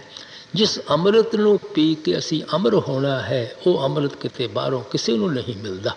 ਉਹ 24 ਘੰਟੇ ਹਰ ਇੱਕ ਦੇ ਅੱਖਾਂ ਪਿੱਛੇ ਵਰਸਣ ਲੱਗਾ ਹੋਇਆ ਹੈ। ਉੱਥੇ ਕਿਸੇ ਕੌਮ ਦਾ, ਮਜ਼ਹਬ ਦਾ, ਮੁਲਕ ਦਾ ਸਵਾਲ ਹੀ ਪੈਦਾ ਨਹੀਂ ਹੋ ਸਕਦਾ। ਹਿੰਦੂ ਹੋ ਕੇ ਅੰਦਰ ਚਲੇ ਜਾਓ, ਸਿੱਖ, ਈਸਾਈ, ਮੁਸਲਮਾਨ ਹੋ ਕੇ ਅੰਦਰ ਚਲੇ ਜਾਓ, ਜੋ ਖੁਸ਼ਕਿਸਮਤ ਭਾਗਾਂ ਵਾਲਾ ਆਪਣੇ ਖਿਆਲ ਨੂੰ ਅੱਖਾਂ ਪਿੱਛੇ ਇਕੱਠਾ ਕਰੇਗਾ, ਉਹ ਆਪਣੇ ਅੰਦਰ ਉਸ ਅੰਮ੍ਰਿਤ ਨੂੰ ਪੀਣਾ ਸ਼ੁਰੂ ਕਰ ਦੇਵੇਗਾ। ਸੋ ਇਸ ਵਾਸਤੇ ਸਵਾਮੀ ਜੀ ਮਹਾਰਾਜ ਕਹਿੰਦੇ, ਉਹ ਅੰਮ੍ਰਿਤ ਤਾਂ ਹਰ ਇੱਕ ਦੇ ਅੱਖਾਂ ਪਿੱਛੇ ਵਰਸਣ ਲੱਗਾ ਹੋਇਆ ਹੈ। ਸਾਡਾ ਮਨ ਇੱਥੋਂ ਅੱਖਾਂ ਪਿੱਛੋਂ ਉੱਤਰ ਕੇ ਸਾਰੀ ਦੁਨੀਆ ਦੇ ਅੰਦਰ ਫੈਲਿਆ ਹੋਇਆ ਹੈ। ਵਿਸ਼ਿਆਂ, ਵਕਾਰਾਂ, ਸ਼ਰਾਬਾਂ, ਕਬਾਬਾਂ, ਇੰਦਰੀਆਂ ਦੇ ਭੋਗਾਂ ਦਾ ਗੁਲਾਮ ਬਣਿਆ ਬੈਠਾ ਹੈ। ਸੋ ਇਹ ਸਾਡਾ ਮਨ ਨਿਰਮਲ ਕਿਸ ਤਰ੍ਹਾਂ ਹੋ ਸਕਦਾ ਹੈ, ਪਿਓਰ ਕਿਸ ਤਰ੍ਹਾਂ ਹੋ ਸਕਦਾ ਹੈ, ਪਵਿੱਤਰ ਕਿਸ ਤਰ੍ਹਾਂ ਹੋ ਸਕਦਾ ਹੈ, ਜਿਤਨਾ ਚਿਰ ਅੱਖਾਂ ਪਿੱਛੇ ਆ ਕੇ ਉਸ ਅੰਮ੍ਰਿਤ ਨੂੰ ਨਹੀਂ ਪੀਂਦਾ। ਉਸ ਅੰਮ੍ਰਿਤ ਨੂੰ ਪੀ ਕੇ ਹੀ ਮਨ ਨੇ ਨਿਰਮਲ ਹੋਣਾ ਹੈ, ਪਿਓਰ ਔਰ ਪਵਿੱਤਰ ਹੋਣਾ ਹੈ। ਰੂਹ ਔਰ ਮਨ ਦੀ ਗੱਠ ਖੁੱਲ੍ਹਣੀ ਹੈ। ਅਸੀਂ ਆਪਣੇ ਆਪ ਨੂੰ ਪਹਿਚਾਨਣ ਦੇ ਕਾਬਲ ਬਣਨਾ ਹੈ, ਵਾਪਸ ਜਾ ਕੇ ਪਰਮਾਤਮਾ ਦੇ ਪਹਿਚਾਨਣ ਦੇ ਕਾਬਲ ਬਣਨਾ ਹੈ। ਇਸ ਵਾਸਤੇ ਸਵਾਮੀ ਜੀ ਮਹਾਰਾਜ ਨੇ ਇਸ ਆਪ ਕਿਹਾ ਸੀ, ਸ਼ਬਦ ਬਿਨਾ ਸਾਰਾ ਜਗ ਅੰਧਾ, ਕਾਟੇ ਕੌਣ ਮੋਹ ਕਾ ਫੰਦਾ। ਕਿਉਂਕਿ ਅਸੀਂ ਆਪਣੇ ਖਿਆਲ ਨੂੰ ਅੱਖਾਂ ਪਿੱਛੇ ਲਿਆ ਕੇ ਸ਼ਬਦ ਦੇ ਨਾਲ ਨਹੀਂ ਜੋੜਦੇ। ਇਸ ਵਾਸਤੇ ਅਸੀਂ ਦੁਨੀਆ ਦੇ ਜੀਵ ਅੰਧੇ ਹਾਂ। ਬੁਰਾ ਲੱਗਦਾ ਹੈ ਕਿ ਸੰਤ ਮਹਾਤਮਾ ਗੁਰੂ ਨਾਨਕ ਸਾਹਿਬ ਜਾਂ ਕਬੀਰ ਸਾਹਿਬ ਸਾਨੂੰ ਦੁਨੀਆ ਦੇ ਜੀਵਾਂ ਨੂੰ ਅੰਧਾ ਕਿਉਂ ਕਹਿੰਦੇ ਹਨ। ਅੱਖਾਂ ਵੀ ਹਨ, ਆਲਮ ਫਾਜ਼ਲ ਵੀ ਹਨ, ਸਾਇੰਟਿਸਟ ਵੀ ਹਨ, ਚੰਦਰਮਾ ਤੱਕ ਤਾਂ ਪਹੁੰਚ ਗਏ ਹਾਂ, ਹਾਲੇ ਵੀ ਅਸੀਂ ਅੰਧੇ ਹੀ ਹਾਂ। ਅੰਧਾ ਉਸੇ ਨੂੰ ਕਿਹਾ ਜਾਂਦਾ ਹੈ ਜਿਸ ਦੇ ਸਾਹਮਣੇ ਕੋਈ ਚੀਜ਼ ਹੋਵੇ, ਉਹਨੂੰ ਨਜ਼ਰ ਨਾ ਆਉਂਦੀ ਹੋਵੇ। ਸਭ ਜਾਣਦੇ ਹਾਂ ਉਹ ਪਰਮਾਤਮਾ ਜ਼ਰਰੇ ਜ਼ਰਰੇ, ਪੱਤੇ ਪੱਤੇ ਅੰਦਰ ਬੈਠਾ ਹੋਇਆ ਹੈ, ਹਰ ਇੱਕ ਦੇ ਸਰੀਰ ਅੰਦਰ ਬੈਠਾ ਹੋਇਆ ਹੈ। ਨਾ ਕਦੇ ਅੰਦਰੋਂ ਨਜ਼ਰ ਆਉਂਦਾ ਹੈ, ਨਾ ਕਦੇ ਬਾਹਰੋਂ ਨਜ਼ਰ ਆਉਂਦਾ ਹੈ। ਇਸ ਤੋਂ ਵੱਡੇ ਆਪਾਂ ਦੁਨੀਆ ਦੇ ਜੀਵ ਹੋਰ ਕੀ ਅੰਧੇ ਹੋ ਸਕਦੇ ਹਾਂ। ਇਸ ਵਾਸਤੇ ਸਵਾਮੀ ਜੀ ਨੇ ਕਿਹਾ ਸੀ, ਸ਼ਬਦ ਬਿਨਾ ਸਾਰਾ ਜਗ ਅੰਧਾ। ਕਿਉਂਕਿ ਅਸੀਂ ਅੰਦਰੋਂ ਖਿਆਲ ਨੂੰ ਉਸ ਸ਼ਬਦ ਦੇ ਨਾਲ ਨਹੀਂ ਜੋੜਦੇ, ਨਾਮ ਦੇ ਨਾਲ ਨਹੀਂ ਜੋੜਦੇ। ਇਸ ਵਾਸਤੇ ਅੰਦਰ ਵੀ ਅਗਿਆਨਤਾ ਦੇ ਅੰਧੇਰੇ ਅੰਦਰ ਫਸੇ ਹੋਏ ਹਾਂ, ਬਾਹਰ ਵੀ ਅਗਿਆਨਤਾ ਦੇ ਅੰਧੇਰੇ ਵਿੱਚ ਫਸੇ ਹੋਏ ਹਾਂ। ਇਸੇ ਵਾਸਤੇ ਕ੍ਰਾਈਸਟ ਨੇ ਕਿਹਾ ਸੀ, ਜਿਹੜੇ ਅੰਧੇ ਹਨ ਉਹਨਾਂ ਨੂੰ ਮੈਂ ਅੱਖਾਂ ਦੇਣ ਆਇਆ ਹਾਂ, ਜਿਨ੍ਹਾਂ ਨੂੰ ਨਜ਼ਰ ਆਉਂਦਾ ਹੈ ਉਹਨਾਂ ਨੂੰ ਮੈਂ ਅੰਧੇ ਕਰਨ ਆਇਆ ਹਾਂ। ਕਿਆ ਜਿਹੜੇ ਦੁਨੀਆ ਨੂੰ ਹੀ ਸਿਰਫ ਦੇਖਦੇ ਹਨ ਔਰ ਮਾਲਿਕ ਵੱਲੋਂ ਅੰਧੇ ਹੋਏ ਬੈਠੇ ਹਨ, ਉਹਨਾਂ ਨੂੰ ਮੈਂ ਅੱਖਾਂ ਦਿਆਂਗਾ, ਦੁਨੀਆ ਵੱਲੋਂ ਅੰਧਾ ਕਰ ਦਿਆਂਗਾ। ਔਰ ਜਿਹੜੇ ਦੁਨੀਆ ਨੂੰ ਦੇਖਦੇ ਹਨ ਉਹ ਦੁਨੀਆ ਵੱਲੋਂ ਅੰਧੇ ਹੋ ਜਾਣਗੇ, ਮਾਲਕ ਵੱਲੋਂ ਅੱਖਾਂ ਵਾਲੇ ਹੋ ਜਾਣਗੇ। ਸੋ ਮਹਾਤਮਾ ਸਾਨੂੰ ਜਨਮਾਂ ਜਨਮਾਂ ਦੇ ਸੁੱਤੇ ਹੋਏ ਜਗਾਉਣ ਵਾਸਤੇ ਆਉਂਦੇ ਹਨ। ਅਸੀਂ ਮਾਇਆ ਦੇ ਮੋਹ ਵਿੱਚ ਫਸ ਕੇ ਬਿਲਕੁਲ ਅੰਧੇ ਬੋਲੇ ਹੋ ਚੁੱਕੇ ਹਾਂ। ਉਹ ਸ਼ਬਦ ਔਰ ਨਾਮ ਹਰ ਇੱਕ ਦੇ ਅੱਖਾਂ ਪਿੱਛੇ ਦਿਨ ਰਾਤ ਤੁਨਕਾਰਾਂ ਦੇਣ ਲੱਗਾ ਹੋਇਆ ਹੈ। ਸਵਾਮੀ ਜੀ ਕਹਿੰਦੇ ਜਿਤਨਾ ਚਿਰ ਤੁਸੀਂ ਉੱਥੇ ਪਹੁੰਚ ਕੇ ਸ਼ਬਦ ਦੀ ਲੱਜ਼ਤ ਨਹੀਂ ਹਾਸਲ ਕਰੋਗੇ, ਤੁਹਾਡਾ ਮਾਇਆ ਦਾ ਮੋਹ ਕਿਸ ਤਰ੍ਹਾਂ ਨਿਕਲ ਸਕਦਾ ਹੈ, ਤੁਹਾਡੇ ਅੰਦਰੋਂ ਮਾਇਆ ਦਾ ਪਿਆਰ ਕਿਸ ਤਰ੍ਹਾਂ ਨਿਕਲ ਸਕਦਾ ਹੈ।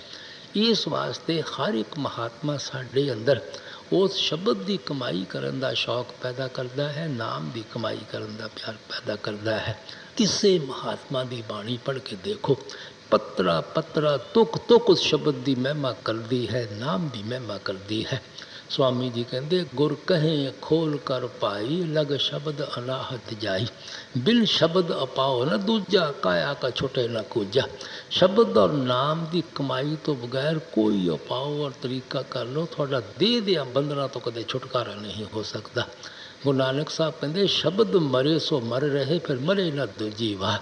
ਅਗਰ ਤੁਸੀਂ ਸ਼ਬਦ ਦੇ ਅੰਦਰ ਜਜ਼ਬ ਹੋ ਜਾਵੋ, ਲਵਲੀਨ ਹੋ ਜਾਵੋ, ਮਰ ਜਾਵੋ, ਹਸਤੀ ਨੇਸ ਤੋਂ ਨਾਬੂਦ ਹੋ ਜਾਵੋ, ਤੁਸੀਂ ਹਮੇਸ਼ਾ ਵਾਸਤੇ ਮਰ ਜਾਵੋਗੇ। ਦੂਜੀ ਦਫਾ ਤੁਹਾਨੂੰ ਨਾ ਜੰਮਣ ਦੀ ਲੋੜ ਪੈਣੀ ਹੈ, ਨਾ ਤੁਹਾਨੂੰ ਮਰਨ ਦੀ ਲੋੜ ਪੈਣੀ ਹੈ। ਸੋ ਮਹਾਤਮਾ ਉਸ ਸ਼ਬਦ ਦੀ ਮਹਿਮਾ ਕਰਦੇ ਹਨ। ਗੁਰੂ ਸਾਹਿਬ ਨੇ ਕਿਹਾ ਸੀ ਬਿਨ ਸ਼ਬਦੇ ਅੰਤਰ ਆਨੇਰਾ, ਨਾ ਵਸਤ ਲਹੇ ਨਾ ਚੁਕੇ ਫੇਰਾ। ਉਸ ਸ਼ਬਦ ਦੀ ਕਮਾਈ ਤੋਂ ਬਗੈਰ ਨਾ ਤਾਂ ਤੁਹਾਡੇ ਅੰਦਰੋਂ ਕਦੇ ਅਗਿਆਨਤਾ ਦਾ ਅੰਧੇਰਾ ਦੂਰ ਹੁੰਦਾ ਹੈ, ਨਾ ਤੁਹਾਨੂੰ ਕਦੇ ਪਰਮਾਤਮਾ ਨਜ਼ਰ ਆਉਂਦਾ ਹੈ, ਨਾ ਤੁਹਾਡਾ ਕਦੇ ਦੇਹ ਦੇ ਬੰਧਨਾਂ ਤੋਂ ਛੁਟਕਾਰਾ ਹੁੰਦਾ ਹੈ। ਜੋ ਕੁਝ ਸਾਨੂੰ ਪ੍ਰਾਪਤ ਹੋਣਾ ਹੈ ਉਹ ਉਸ ਸ਼ਬਦ ਦੀ ਕਮਾਈ ਤੋਂ ਪ੍ਰਾਪਤ ਹੋਣਾ ਹੈ, ਨਾਮ ਦੀ ਕਮਾਈ ਤੋਂ ਪ੍ਰਾਪਤ ਹੋਣਾ ਹੈ। ਸਵਾਮੀ ਜੀ ਕਹਿੰਦੇ ਗੁਰ ਕਹੇ ਜਗਤ ਸਭ ਅੰਧਾ, ਕੋਈ ਸੁਨੇ ਨਾ ਘਟ ਕੀ ਸੰਦਾ। ਦੁਨੀਆ ਦੇ ਜੀਵ ਅੰਧੇ ਹਨ ਕਿਉਂਕਿ ਸ਼ਬਦ ਔਰ ਨਾਮ ਹਰ ਇੱਕ ਦੇ ਅੱਖਾਂ ਪਿੱਛੇ ਤੁਨਕਾਰਾ ਮਾਰ ਰਿਹਾ ਹੈ। ਉਹ ਮਿੱਠੀ ਤੋਂ ਮਿੱਠੀ, ਸੁਰੀਲੀ ਤੋਂ ਸੁਰੀਲੀ ਆਵਾਜ਼ ਜਿਹੜੀ ਮਾਲਕ ਦੀ ਦਰਗਾਹ ਤੋਂ ਆ ਰਹੀ ਹੈ, ਉਹ ਚੋਰਾਂ ਅੰਦਰ ਵੀ ਹੈ, ਠੱਗਾਂ ਅੰਦਰ ਵੀ ਹੈ, ਸਾਧੂ ਸੰਤਾਂ ਮਹਾਤਮਾ ਅੰਦਰ ਵੀ ਹੈ। ਇੱਥੇ ਕਿਸੇ ਕੌਮ ਦਾ, ਮਜ਼ਹਬ ਦਾ, ਮੁਲਕ ਦਾ ਕਦੇ ਸਵਾਲ ਹੀ ਪੈਦਾ ਨਹੀਂ ਹੋ ਸਕਦਾ। ਕੋਈ ਹਿੰਦੂ ਹੋ ਕੇ ਅੰਦਰ ਜਾਏ, ਸਿੱਖ ਈਸਾਈ ਹੋ ਕੇ ਅੰਦਰ ਜਾਏ, ਜੋ ਖੁਸ਼ਕਿਸਮਤ ਭਾਗਾਂ ਵਾਲਾ ਅੱਖਾਂ ਪਿੱਛੇ ਇਕੱਠਾ ਖਿਆਲ ਨੂੰ ਕਰੇਗਾ, ਆਪਣੇ ਅੰਦਰੋਂ ਸ਼ਬਦ ਦੀ ਆਵਾਜ਼ ਨੂੰ ਸੁਣਨਾ ਸ਼ੁਰੂ ਕਰ ਦੇਵੇਗਾ, ਸ਼ਬਦ ਦੇ ਪ੍ਰਕਾਸ਼ ਨੂੰ ਦੇਖਣਾ ਸ਼ੁਰੂ ਕਰ ਦੇਵੇਗਾ। ਜਿਸ ਸ਼ਬਦ ਔਰ ਨਾਮ ਦੀ ਮਹਾਤਮਾ ਮਹਿਮਾ ਕਰਦੇ ਹਨ, ਉਸ ਦੇ ਅੰਦਰ ਤੁਨਕਾਰ ਧੁਨਾਂ ਵੀ ਉੱਠਣ ਲੱਗੀਆਂ ਹੋਈਆਂ ਹਨ, ਉਸ ਦੇ ਅੰਦਰ ਜੋਤੀ ਵੀ ਹੈ, ਉਸ ਦੇ ਅੰਦਰ ਰੋਸ਼ਨੀ ਔਰ ਪ੍ਰਕਾਸ਼ ਵੀ ਹੈ। ਇਸੇ ਵਾਸਤੇ ਸਵਾਮੀ ਜੀ ਨੇ ਕਿਹਾ ਸੀ ਬਸੋ ਤੁਮ ਆਏ ਨੈਨਨ में सिमट कर एक यहाँ होना, दुई यहाँ दूर हो जाए दृष्टि जोत में तरना। जितना चिर ਤੁਹਾਡਾ ਖਿਆਲ ਇੱਥੋਂ ਉਤਰ ਕੇ ਬਾਹਰ ਦੀ ਤਰਫ ਫੈਲਿਆ ਹੋਇਆ ਹੈ, ਤੁਸੀਂ ਦਵੈਤ ਅੰਦਰ ਫਸੇ ਹੋਏ ਹੋ। ਜਦੋਂ ਤੁਸੀਂ ਖਿਆਲ ਨੂੰ ਵਿਦਡਰਾ ਕਰਕੇ ਅੱਖਾਂ ਪਿੱਛੇ ਇਕੱਠਾ ਕਰਦੇ ਹੋ, ਤੁਸੀਂ ਏਕਤਾ ਦੇ ਅੰਦਰ ਆ ਜਾਂਦੇ ਹੋ। ਜਿਸ ਵਕਤ ਏਕਤਾ ਦੇ ਅੰਦਰ ਆਉਂਦੇ ਹੋ, ਤੁਹਾਨੂੰ ਆਪਣੇ ਅੰਦਰ ਜੋਤ ਜਗਦੀ ਨਜ਼ਰ ਆਉਂਦੀ ਹੈ, ਜਿਸ ਜੋਤ ਨੂੰ ਆਪਣੇ ਅੰਦਰੋਂ ਤੁਸੀਂ ਦੇਖਣਾ ਹੈ। ਸੋ ਅਸੀਂ ਉਸ ਸ਼ਬਦ ਦੀ ਆਵਾਜ਼ ਨੂੰ ਵੀ ਸੁਣਨਾ ਹੈ, ਉਸ ਸ਼ਬਦ ਦੇ ਪ੍ਰਕਾਸ਼ ਨੂੰ ਵੀ ਦੇਖਣਾ ਹੈ, ਔਰ ਆਵਾਜ਼ ਦੇ ਜ਼ਰੀਏ ਅੰਦਰੋਂ ਘਰ ਦਾ ਰੁਖ ਕਾਇਮ ਕਰਨਾ ਹੈ, ਪ੍ਰਕਾਸ਼ ਦੇ ਜ਼ਰੀਏ ਅੰਦਰੋਂ ਰੂਹਾਨੀ ਸਫਲਤਾ ਕਰਨਾ ਹੈ, ਔਰ ਫਿਰ ਮੰਜ਼ਲ ਨਾਲ ਮੰਜ਼ਲ ਆਪਣੇ ਘਰ ਦੀ ਤਰਫ ਜਾਣਾ ਹੈ। ਇਸੇ ਵਾਸਤੇ ਗੁਰੂ ਨਾਨਕ ਸਾਹਿਬ ਕਹਿੰਦੇ ਨੌ ਦਰ ਠਾਕੇ ਤਾਵਤ ਰਹਾਏ, 10ਵੇਂ ਨਿਜ ਘਰ ਵਾਸਾ ਪਾਏ। ਉੱਥੇ ਅਨਹਦ ਸ਼ਬਦ ਵੱਜੇ, ਦਿਨ ਰਾਤੀ ਗੁਰਮਤਿ ਸ਼ਬਦ ਸੁਣਾਵਣੇ ਆ। ਜਦੋਂ ਨਵਾਂ ਦੁਆਰਿਆਂ 'ਚੋਂ ਖਿਆਲ ਕੱਢ ਕੇ ਅੱਖਾਂ ਪਿੱਛੇ ਇਕੱਠਾ ਕਰੋਗੇ, ਤੁਸੀਂ ਆਪਣੇ ਘਰ ਦੇ ਦਰਵਾਜ਼ੇ 'ਤੇ ਪਹੁੰਚ ਜਾਵੋਗੇ। ਉਸ ਘਰ ਦੇ ਦਰਵਾਜ਼ੇ ਦੀ ਇੱਕ ਨਿਸ਼ਾਨੀ ਹਰ ਇੱਕ ਨੇ ਯਾਦ ਰੱਖਣੀ ਹੈ ਕਿ ਦਿਨ ਨੂੰ ਵੀ ਰਾਤ ਨੂੰ ਵੀ ਹਰ ਇੱਕ ਦੇ ਅੰਦਰ 24 ਘੰਟੇ ਅਨਹਦ ਸ਼ਬਦ ਤੁਨਕਾਰਾਂ ਦੇ ਰਿਹਾ ਹੈ। ਸੋ ਜਿਤਨਾ ਚਿਰ ਸਾਡੀ ਸੁਰਤ ਅੱਖਾਂ ਪਿੱਛੇ ਆ ਕੇ ਉਹਨਾਂ ਅਨਹਦ ਸ਼ਬਦ ਨੂੰ ਹੀ ਨਹੀਂ ਪਕੜਦੀ, ਤੁਸੀਂ ਸੋਚੋ ਕਿਸੇ ਦਾ ਮੁਕਤੀ ਹਾਸਲ ਕਰਨ ਦਾ ਸਵਾਲ ਹੀ ਪੈਦਾ ਨਹੀਂ ਹੋ ਸਕਦਾ। ਗੁਰੂ ਸਾਹਿਬ ਨੇ ਕਿਹਾ ਸੀ ਸੁਰਤ ਸ਼ਬਦ ਭਵ ਸਾਗਰ ਤਰੀਏ, ਨਾਨਕ ਨਾਮ ਬਖਾਨੇ। ਜਿਹੜਾ ਵੀ ਇਸ ਭਵ ਸਾਗਰ ਤੋਂ ਪਾਰ ਹੋਵੇਗਾ, ਸੁਰਤ ਨੂੰ ਸ਼ਬਦ ਦੇ ਨਾਲ ਜੋੜ ਕੇ ਹੀ ਪਾਰ ਹੋ ਸਕਦਾ ਹੈ। ਜੋ ਕੁਛ ਮਿਲਣਾ ਹੈ ਉਹ ਸੁਰਤ ਸ਼ਬਦ ਦੇ ਅਭਿਆਸ ਤੋਂ ਮਿਲਣਾ ਹੈ। ਇਸੇ ਵਾਸਤੇ ਗੁਰੂ ਨਾਨਕ ਸਾਹਿਬ ਨੇ ਸਮਝਾਇਆ ਸੀ ਨਾਨਕ ਨਾਮ ਨਾ ਵਿਸਰੇ, ਛੂਟੇ ਸ਼ਬਦ ਕਮਾਏ। ਭਰਾਵਾ ਨਾਮ ਨੂੰ ਤਾਂ ਸੁਪਨੇ ਅੰਦਰ ਵੀ ਵਿਸਾਰਨ ਦੀ ਕੋਸ਼ਿਸ਼ ਨਾ ਕਰੀ। ਜਦੋਂ ਵੀ ਤੂੰ ਦੇਹ ਦੀਆਂ ਬੰਧਨਾਂ ਤੋਂ ਛੁੱਟੇਗਾ, ਸ਼ਬਦ ਦੀ ਕਮਾਈ ਕਰਕੇ, ਨਾਮ ਦੀ ਕਮਾਈ ਕਰਕੇ। ਇਸ ਵਾਸਤੇ ਸਵਾਮੀ ਜੀ ਕਹਿੰਦੇ ਉਹ ਸ਼ਬਦ ਔਰ ਨਾਮ ਤਾਂ ਅੱਖਾਂ ਪਿੱਛੇ ਤੁਨਕਾਰਾਂ ਦੇ ਰਿਹਾ ਹੈ। ਅਸੀਂ ਸਾਨੂੰ ਅੱਖਾਂ ਪਿੱਛੇ ਪਰਦਾ ਲਾ ਕੇ ਬਾਹਰ ਕੱਢਿਆ ਹੋਇਆ ਹੈ। ਸਾਨੂੰ ਉਸ ਸ਼ਬਦ ਦਾ ਫਾਇਦਾ ਕੀ ਹੈ? ਜਿਤਨਾ ਚਿਰ ਅੱਖਾਂ ਪਿੱਛੇ ਖਿਆਲ ਇਕੱਠਾ ਕਰਕੇ ਸ਼ਬਦ ਨੂੰ ਨਹੀਂ ਪਕੜਦੇ, ਉਹੋ ਹੀ ਚੀਜ਼ ਸਾਨੂੰ ਮਨ ਔਰ ਮਾਇਆ ਦੇ ਦਰਜੇ ਤੋਂ ਪਾਰ ਲਿਜਾ ਸਕਦੀ ਹੈ। ਜਿਹੜੀ ਮਨ ਔਰ ਮਾਇਆ ਦੇ ਦਾਇਰੇ ਤੋਂ ਪਾਰੋਂ ਆਉਂਦੀ ਹੋਵੇ, ਉਹ ਸ਼ਬਦ ਸੱਚਖੰਡ ਤੋਂ ਉੱਠਦਾ ਹੈ ਔਰ ਅੱਖਾਂ ਪਿੱਛੇ ਤੁਨਕਾਰਾਂ ਦਿੰਦਾ ਹੈ। ਜਦੋਂ ਅਸੀਂ ਉਸ ਦੇ ਨਾਲ ਜੁੜ ਜਾਂਦੇ ਹਾਂ, ਸਾਨੂੰ ਵੀ ਮਨ ਔਰ ਮਾਇਆ ਦੇ ਦਾਇਰੇ ਤੋਂ ਪਾਰ ਲਿਆ ਜਾਂਦਾ ਹੈ। ਇਸ ਵਾਸਤੇ ਸਵਾਮੀ ਜੀ ਨੇ ਕਿਹਾ ਸੀ, ਸ਼ਬਦ ਪ੍ਰਤਾਪ ਕਾਲ ਕੋ ਜੀਤ, ਕਿ ਸ਼ਬਦ ਦੇ ਜ਼ੋਰ 'ਤੇ ਹੀ ਤੁਸੀਂ ਕਾਲ ਨੂੰ ਜਿੱਤ ਸਕਦੇ ਹੋ। ਸ਼ਬਦ ਕਰਮ ਕੀ ਰੇਪ ਕਟਾਵੇ, ਸ਼ਬਦ ਸ਼ਬਦ ਸੇ ਜਾਏ ਮਿਲਾਵੇ। ਕਾਲ ਦੀ ਹੱਦ ਬ੍ਰਹਮ ਤਿਕਰ ਹੈ, ਤਲੋਕੀ ਤਿਕਰ ਹੈ। ਜਿਹੜੀ ਚੀਜ਼ ਸਾਨੂੰ ਕਾਲ ਦੇ ਦਾਇਰੇ ਤੋਂ ਪਾਰ ਲਿਜਾ ਸਕਦੀ ਹੈ, ਉਹ ਸ਼ਬਦ ਦੀ ਕਮਾਈ ਹੈ, ਨਾਮ ਦੀ ਕਮਾਈ ਹੈ। ਜਿਹੜੀ ਚੀਜ਼ ਸਾਡੇ ਕਰਮਾਂ ਦਾ ਸਿਲਸਿਲਾ ਖਤਮ ਕਰ ਸਕਦੀ ਹੈ, ਉਹ ਸ਼ਬਦ ਦੀ ਕਮਾਈ ਹੈ, ਨਾਮ ਦੀ ਕਮਾਈ ਹੈ। ਇਸੇ ਵਾਸਤੇ ਕਬੀਰ ਸਾਹਿਬ ਸਮਝਾਉਂਦੇ ਹਨ, ਜਬ ਹੀ ਨਾਮ ਹਿਰਦੇ ਧਰਿਓ ਪਇਓ ਪਾਪ ਕਾ ਨਾਸ਼, ਜੈਸੇ ਚਿੰਗੀ ਆਗ ਕੀ ਪੜੀ ਪੁਰਾਣੀ ਕਾਸ। ਕਿਤਨਾ ਵੀ ਖੁਸ਼ਕ ਕਾਸ ਕੱਟ ਕੱਟ ਕੇ ਢੇਰ ਤੁਸੀਂ ਕਿਉਂ ਨਾ ਲਗਾ ਲਵੋ, ਇੱਕ ਅੱਗ ਦਾ ਚੰਗਿਆੜਾ ਸਾਰੇ ਘਾਸ ਨੂੰ ਜਾਲ ਕੇ ਖਾਕ ਸੁਆਹ ਕਰ ਦਿੰਦਾ ਹੈ। ਸਾਡੇ ਸਾਖਤ ਪੁਰਸ਼ਾਂ ਦੇ ਕਿਤਨੇ ਭੈੜੇ ਖੋਟੇ ਪਾਪ ਕਰਮ ਕਿਉਂ ਨਾ ਹੋਣ, ਉਹ ਜਿਹੜੀ ਸ਼ਬਦ ਔਰ ਨਾਮ ਦੀ ਕਮਾਈ ਹੈ, ਉਹ ਸਾਰਿਆਂ ਕਰਮਾਂ ਦਾ ਸਿਲਸਿਲਾ ਖਤਮ ਕਰ ਦਿੰਦੀ ਹੈ। ਸੋ ਮਹਾਤਮਾ ਉਸ ਸ਼ਬਦ ਦੀ ਮਹਿਮਾ ਕਰਦੇ ਹਨ, ਮਹਾਤਮਾ ਉਸ ਨਾਮ ਦੀ ਮਹਿਮਾ ਕਰਦੇ ਹਨ। ਸੋ ਜਿਤਨਾ ਚਿਰ ਅਸੀਂ ਉਸ ਸ਼ਬਦ ਦੇ ਨਾਲ ਖਿਆਲ ਨਹੀਂ ਜੋੜਦੇ, ਸਾਡਾ ਕਿਸੇ ਦਾ ਮੁਕਤੀ ਹਾਸਲ ਕਰਨ ਦਾ ਸਵਾਲ ਹੀ ਪੈਦਾ ਨਹੀਂ ਹੋ ਸਕਦਾ। ਤੂੰ ਅਚੇਤ ਗਾਫਿਲ ਹੋ ਰਹਿਤਾ,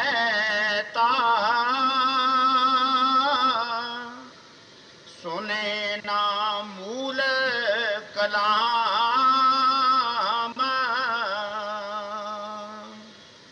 ਮਾਇਆ ਨਾਰੇ ਪੜੀ ਤੇਰੇ ਪੀਛੇ,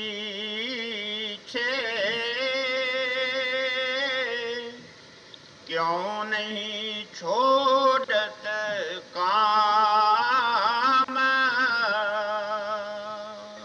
ਅਗਰ ਉਹ ਸ਼ਬਦ ਔਰ ਨਾਮ ਸਾਡੇ ਅੰਦਰ ਤੁਨਕਾਰਾ ਦਿੰਦਾ ਹੈ, ਸਾਡਾ ਖਿਆਲ ਕਿਉਂ ਨਹੀਂ ਉਸ ਤਰਫ ਜਾਂਦਾ?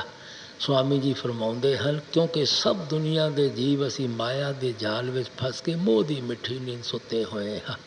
ਇਹੋ ਗੁਰੂ ਨਾਨਕ ਸਾਹਿਬ ਨੇ ਕਿਹਾ ਸੀ, ਮਾਇਆ ਮੋਹ ਸਭ ਜਗ ਸੋਇਆ, ਭਰਮ ਕਹੋ ਉਹ ਕਿਉਂ ਜਾਈ। ਸਭ ਦੁਨੀਆ ਦੇ ਜੀਵ ਇਸੇ ਭਰਮ ਵਿੱਚ ਦੁਨੀਆ ਨੂੰ ਅਸਲ ਸਮਝ ਕੇ ਆਪਣੀ ਬਣਾਉਣ ਦੀ ਕੋਸ਼ਿਸ਼ 'ਚ ਲੱਗੇ ਹੋਏ ਹਨ। ਇਹ ਮਾਇਆ ਦੇ ਮੋਹ ਵਿੱਚ ਫਸੇ ਬੈਠੇ ਹਨ, ਮਾਇਆ ਦੇ ਪਿਆਰ ਵਿੱਚ ਫਸੇ ਬੈਠੇ ਹਨ। ਜਿਹੜੀ ਚੀਜ਼ ਭਰਮ ਹੈ, ਜਿਹਦੀ ਅਸਲੀਅਤ ਹੀ ਕੋਈ ਨਹੀਂ ਹੈ, ਉਹਨੂੰ ਅਸਲ ਸਮਝੀ ਬੈਠੇ ਹਨ। ਜਿਹੜਾ ਅਸਲ ਹੈ, ਉਹਨਾਂ ਨੂੰ ਪਤਾ ਹੀ ਨਹੀਂ ਹੈ। ਅੱਜ ਜੋ ਕੁਛ ਅੱਖਾਂ ਨਾਲ ਦੇਖ ਰਹੇ ਹਾਂ, ਸਭ ਨੇ ਨਾਸ਼ ਹੋ ਜਾਣਾ ਹੈ, ਸਭ ਨੇ ਫਨਾ ਹੋ ਜਾਣਾ ਹੈ। ਇਹਨੂੰ ਆਮ ਸੰਤ ਮਹਾਤਮਾ ਭਰਮ ਕਹਿ ਕੇ ਯਾਦ ਕਰਦੇ ਹਨ, ਕੋਈ ਦੂਜਾ ਕਹਿ ਕੇ ਬਿਆਨ ਕਰਦਾ ਹੈ, ਕੋਈ ਇਸ ਨੂੰ ਰੋਗੀ ਕਹਿ ਕੇ ਬਿਆਨ ਕਰਦਾ ਹੈ, ਕਿਉਂਕਿ ਹਰ ਇੱਕ ਨੇ ਸਾਡਾ ਸਾਥ ਛੱਡ ਦੇਣਾ ਹੈ। ਸਿਰਫ ਇੱਕੋ ਪਰਮਾਤਮਾ ਹੈ ਜਿਹੜਾ ਆਪਣਾ ਹੈ। ਜਾਂ ਤਾਂ ਅਸੀਂ ਜਿਹੜੇ ਪਿਛਲੇ ਕਰਮ ਕੀਤੇ ਹਨ, ਉਹਨਾਂ ਦਾ ਨਤੀਜਾ ਭੁਗਤੀ ਜਾਂਦੇ ਹਾਂ, ਉਸੇ ਤਰ੍ਹਾਂ ਫਿਰ ਭੈੜੇ ਖੋਟੇ ਪਾਪ ਔਰ ਕਰਮ ਕਰੀ ਜਾਂਦੇ ਹਾਂ ਔਰ ਭੁੱਲੇ ਬੈਠੇ ਹਾਂ। ਫਿਰ ਇਹਨਾਂ ਦਾ ਨਤੀਜਾ ਭੁਗਤਣ ਵਾਸਤੇ ਇਸੇ 84 ਦੇ ਜੇਲ੍ਹਖਾਨੇ ਵਿੱਚ ਆਉਣਾ ਪੈਂਦਾ ਹੈ। ਜਾਂ ਇੰਦਰੀਆਂ ਦੇ ਭੋਗਾਂ, ਵਿਸ਼ਿਆਂ, ਵਕਾਰਾਂ, ਸ਼ਰਾਬਾਂ, ਕਬਾਬਾਂ, ਕੌਮਾਂ, ਮਸਬਾਂ, ਮੁਲਕਾਂ ਦੇ ਝਗੜਿਆਂ ਤੋਂ ਹੀ ਸਾਨੂੰ ਫੁਰਸਤ ਨਹੀਂ ਮਿਲਦੀ। ਅਸੀਂ ਸੋਚ ਲੈਂਦੇ ਹਾਂ, ਇਹ ਜਗ ਮਿੱਠਾ ਅਗਲਾ ਕਿਨ ਡਿੱਠਾ, ਬਾਬਰ ਬੈਸ਼ ਕੋਸ ਕੇ ਆਲਮ ਦੁਬਾਰਾ ਨਿਸ਼ਤ।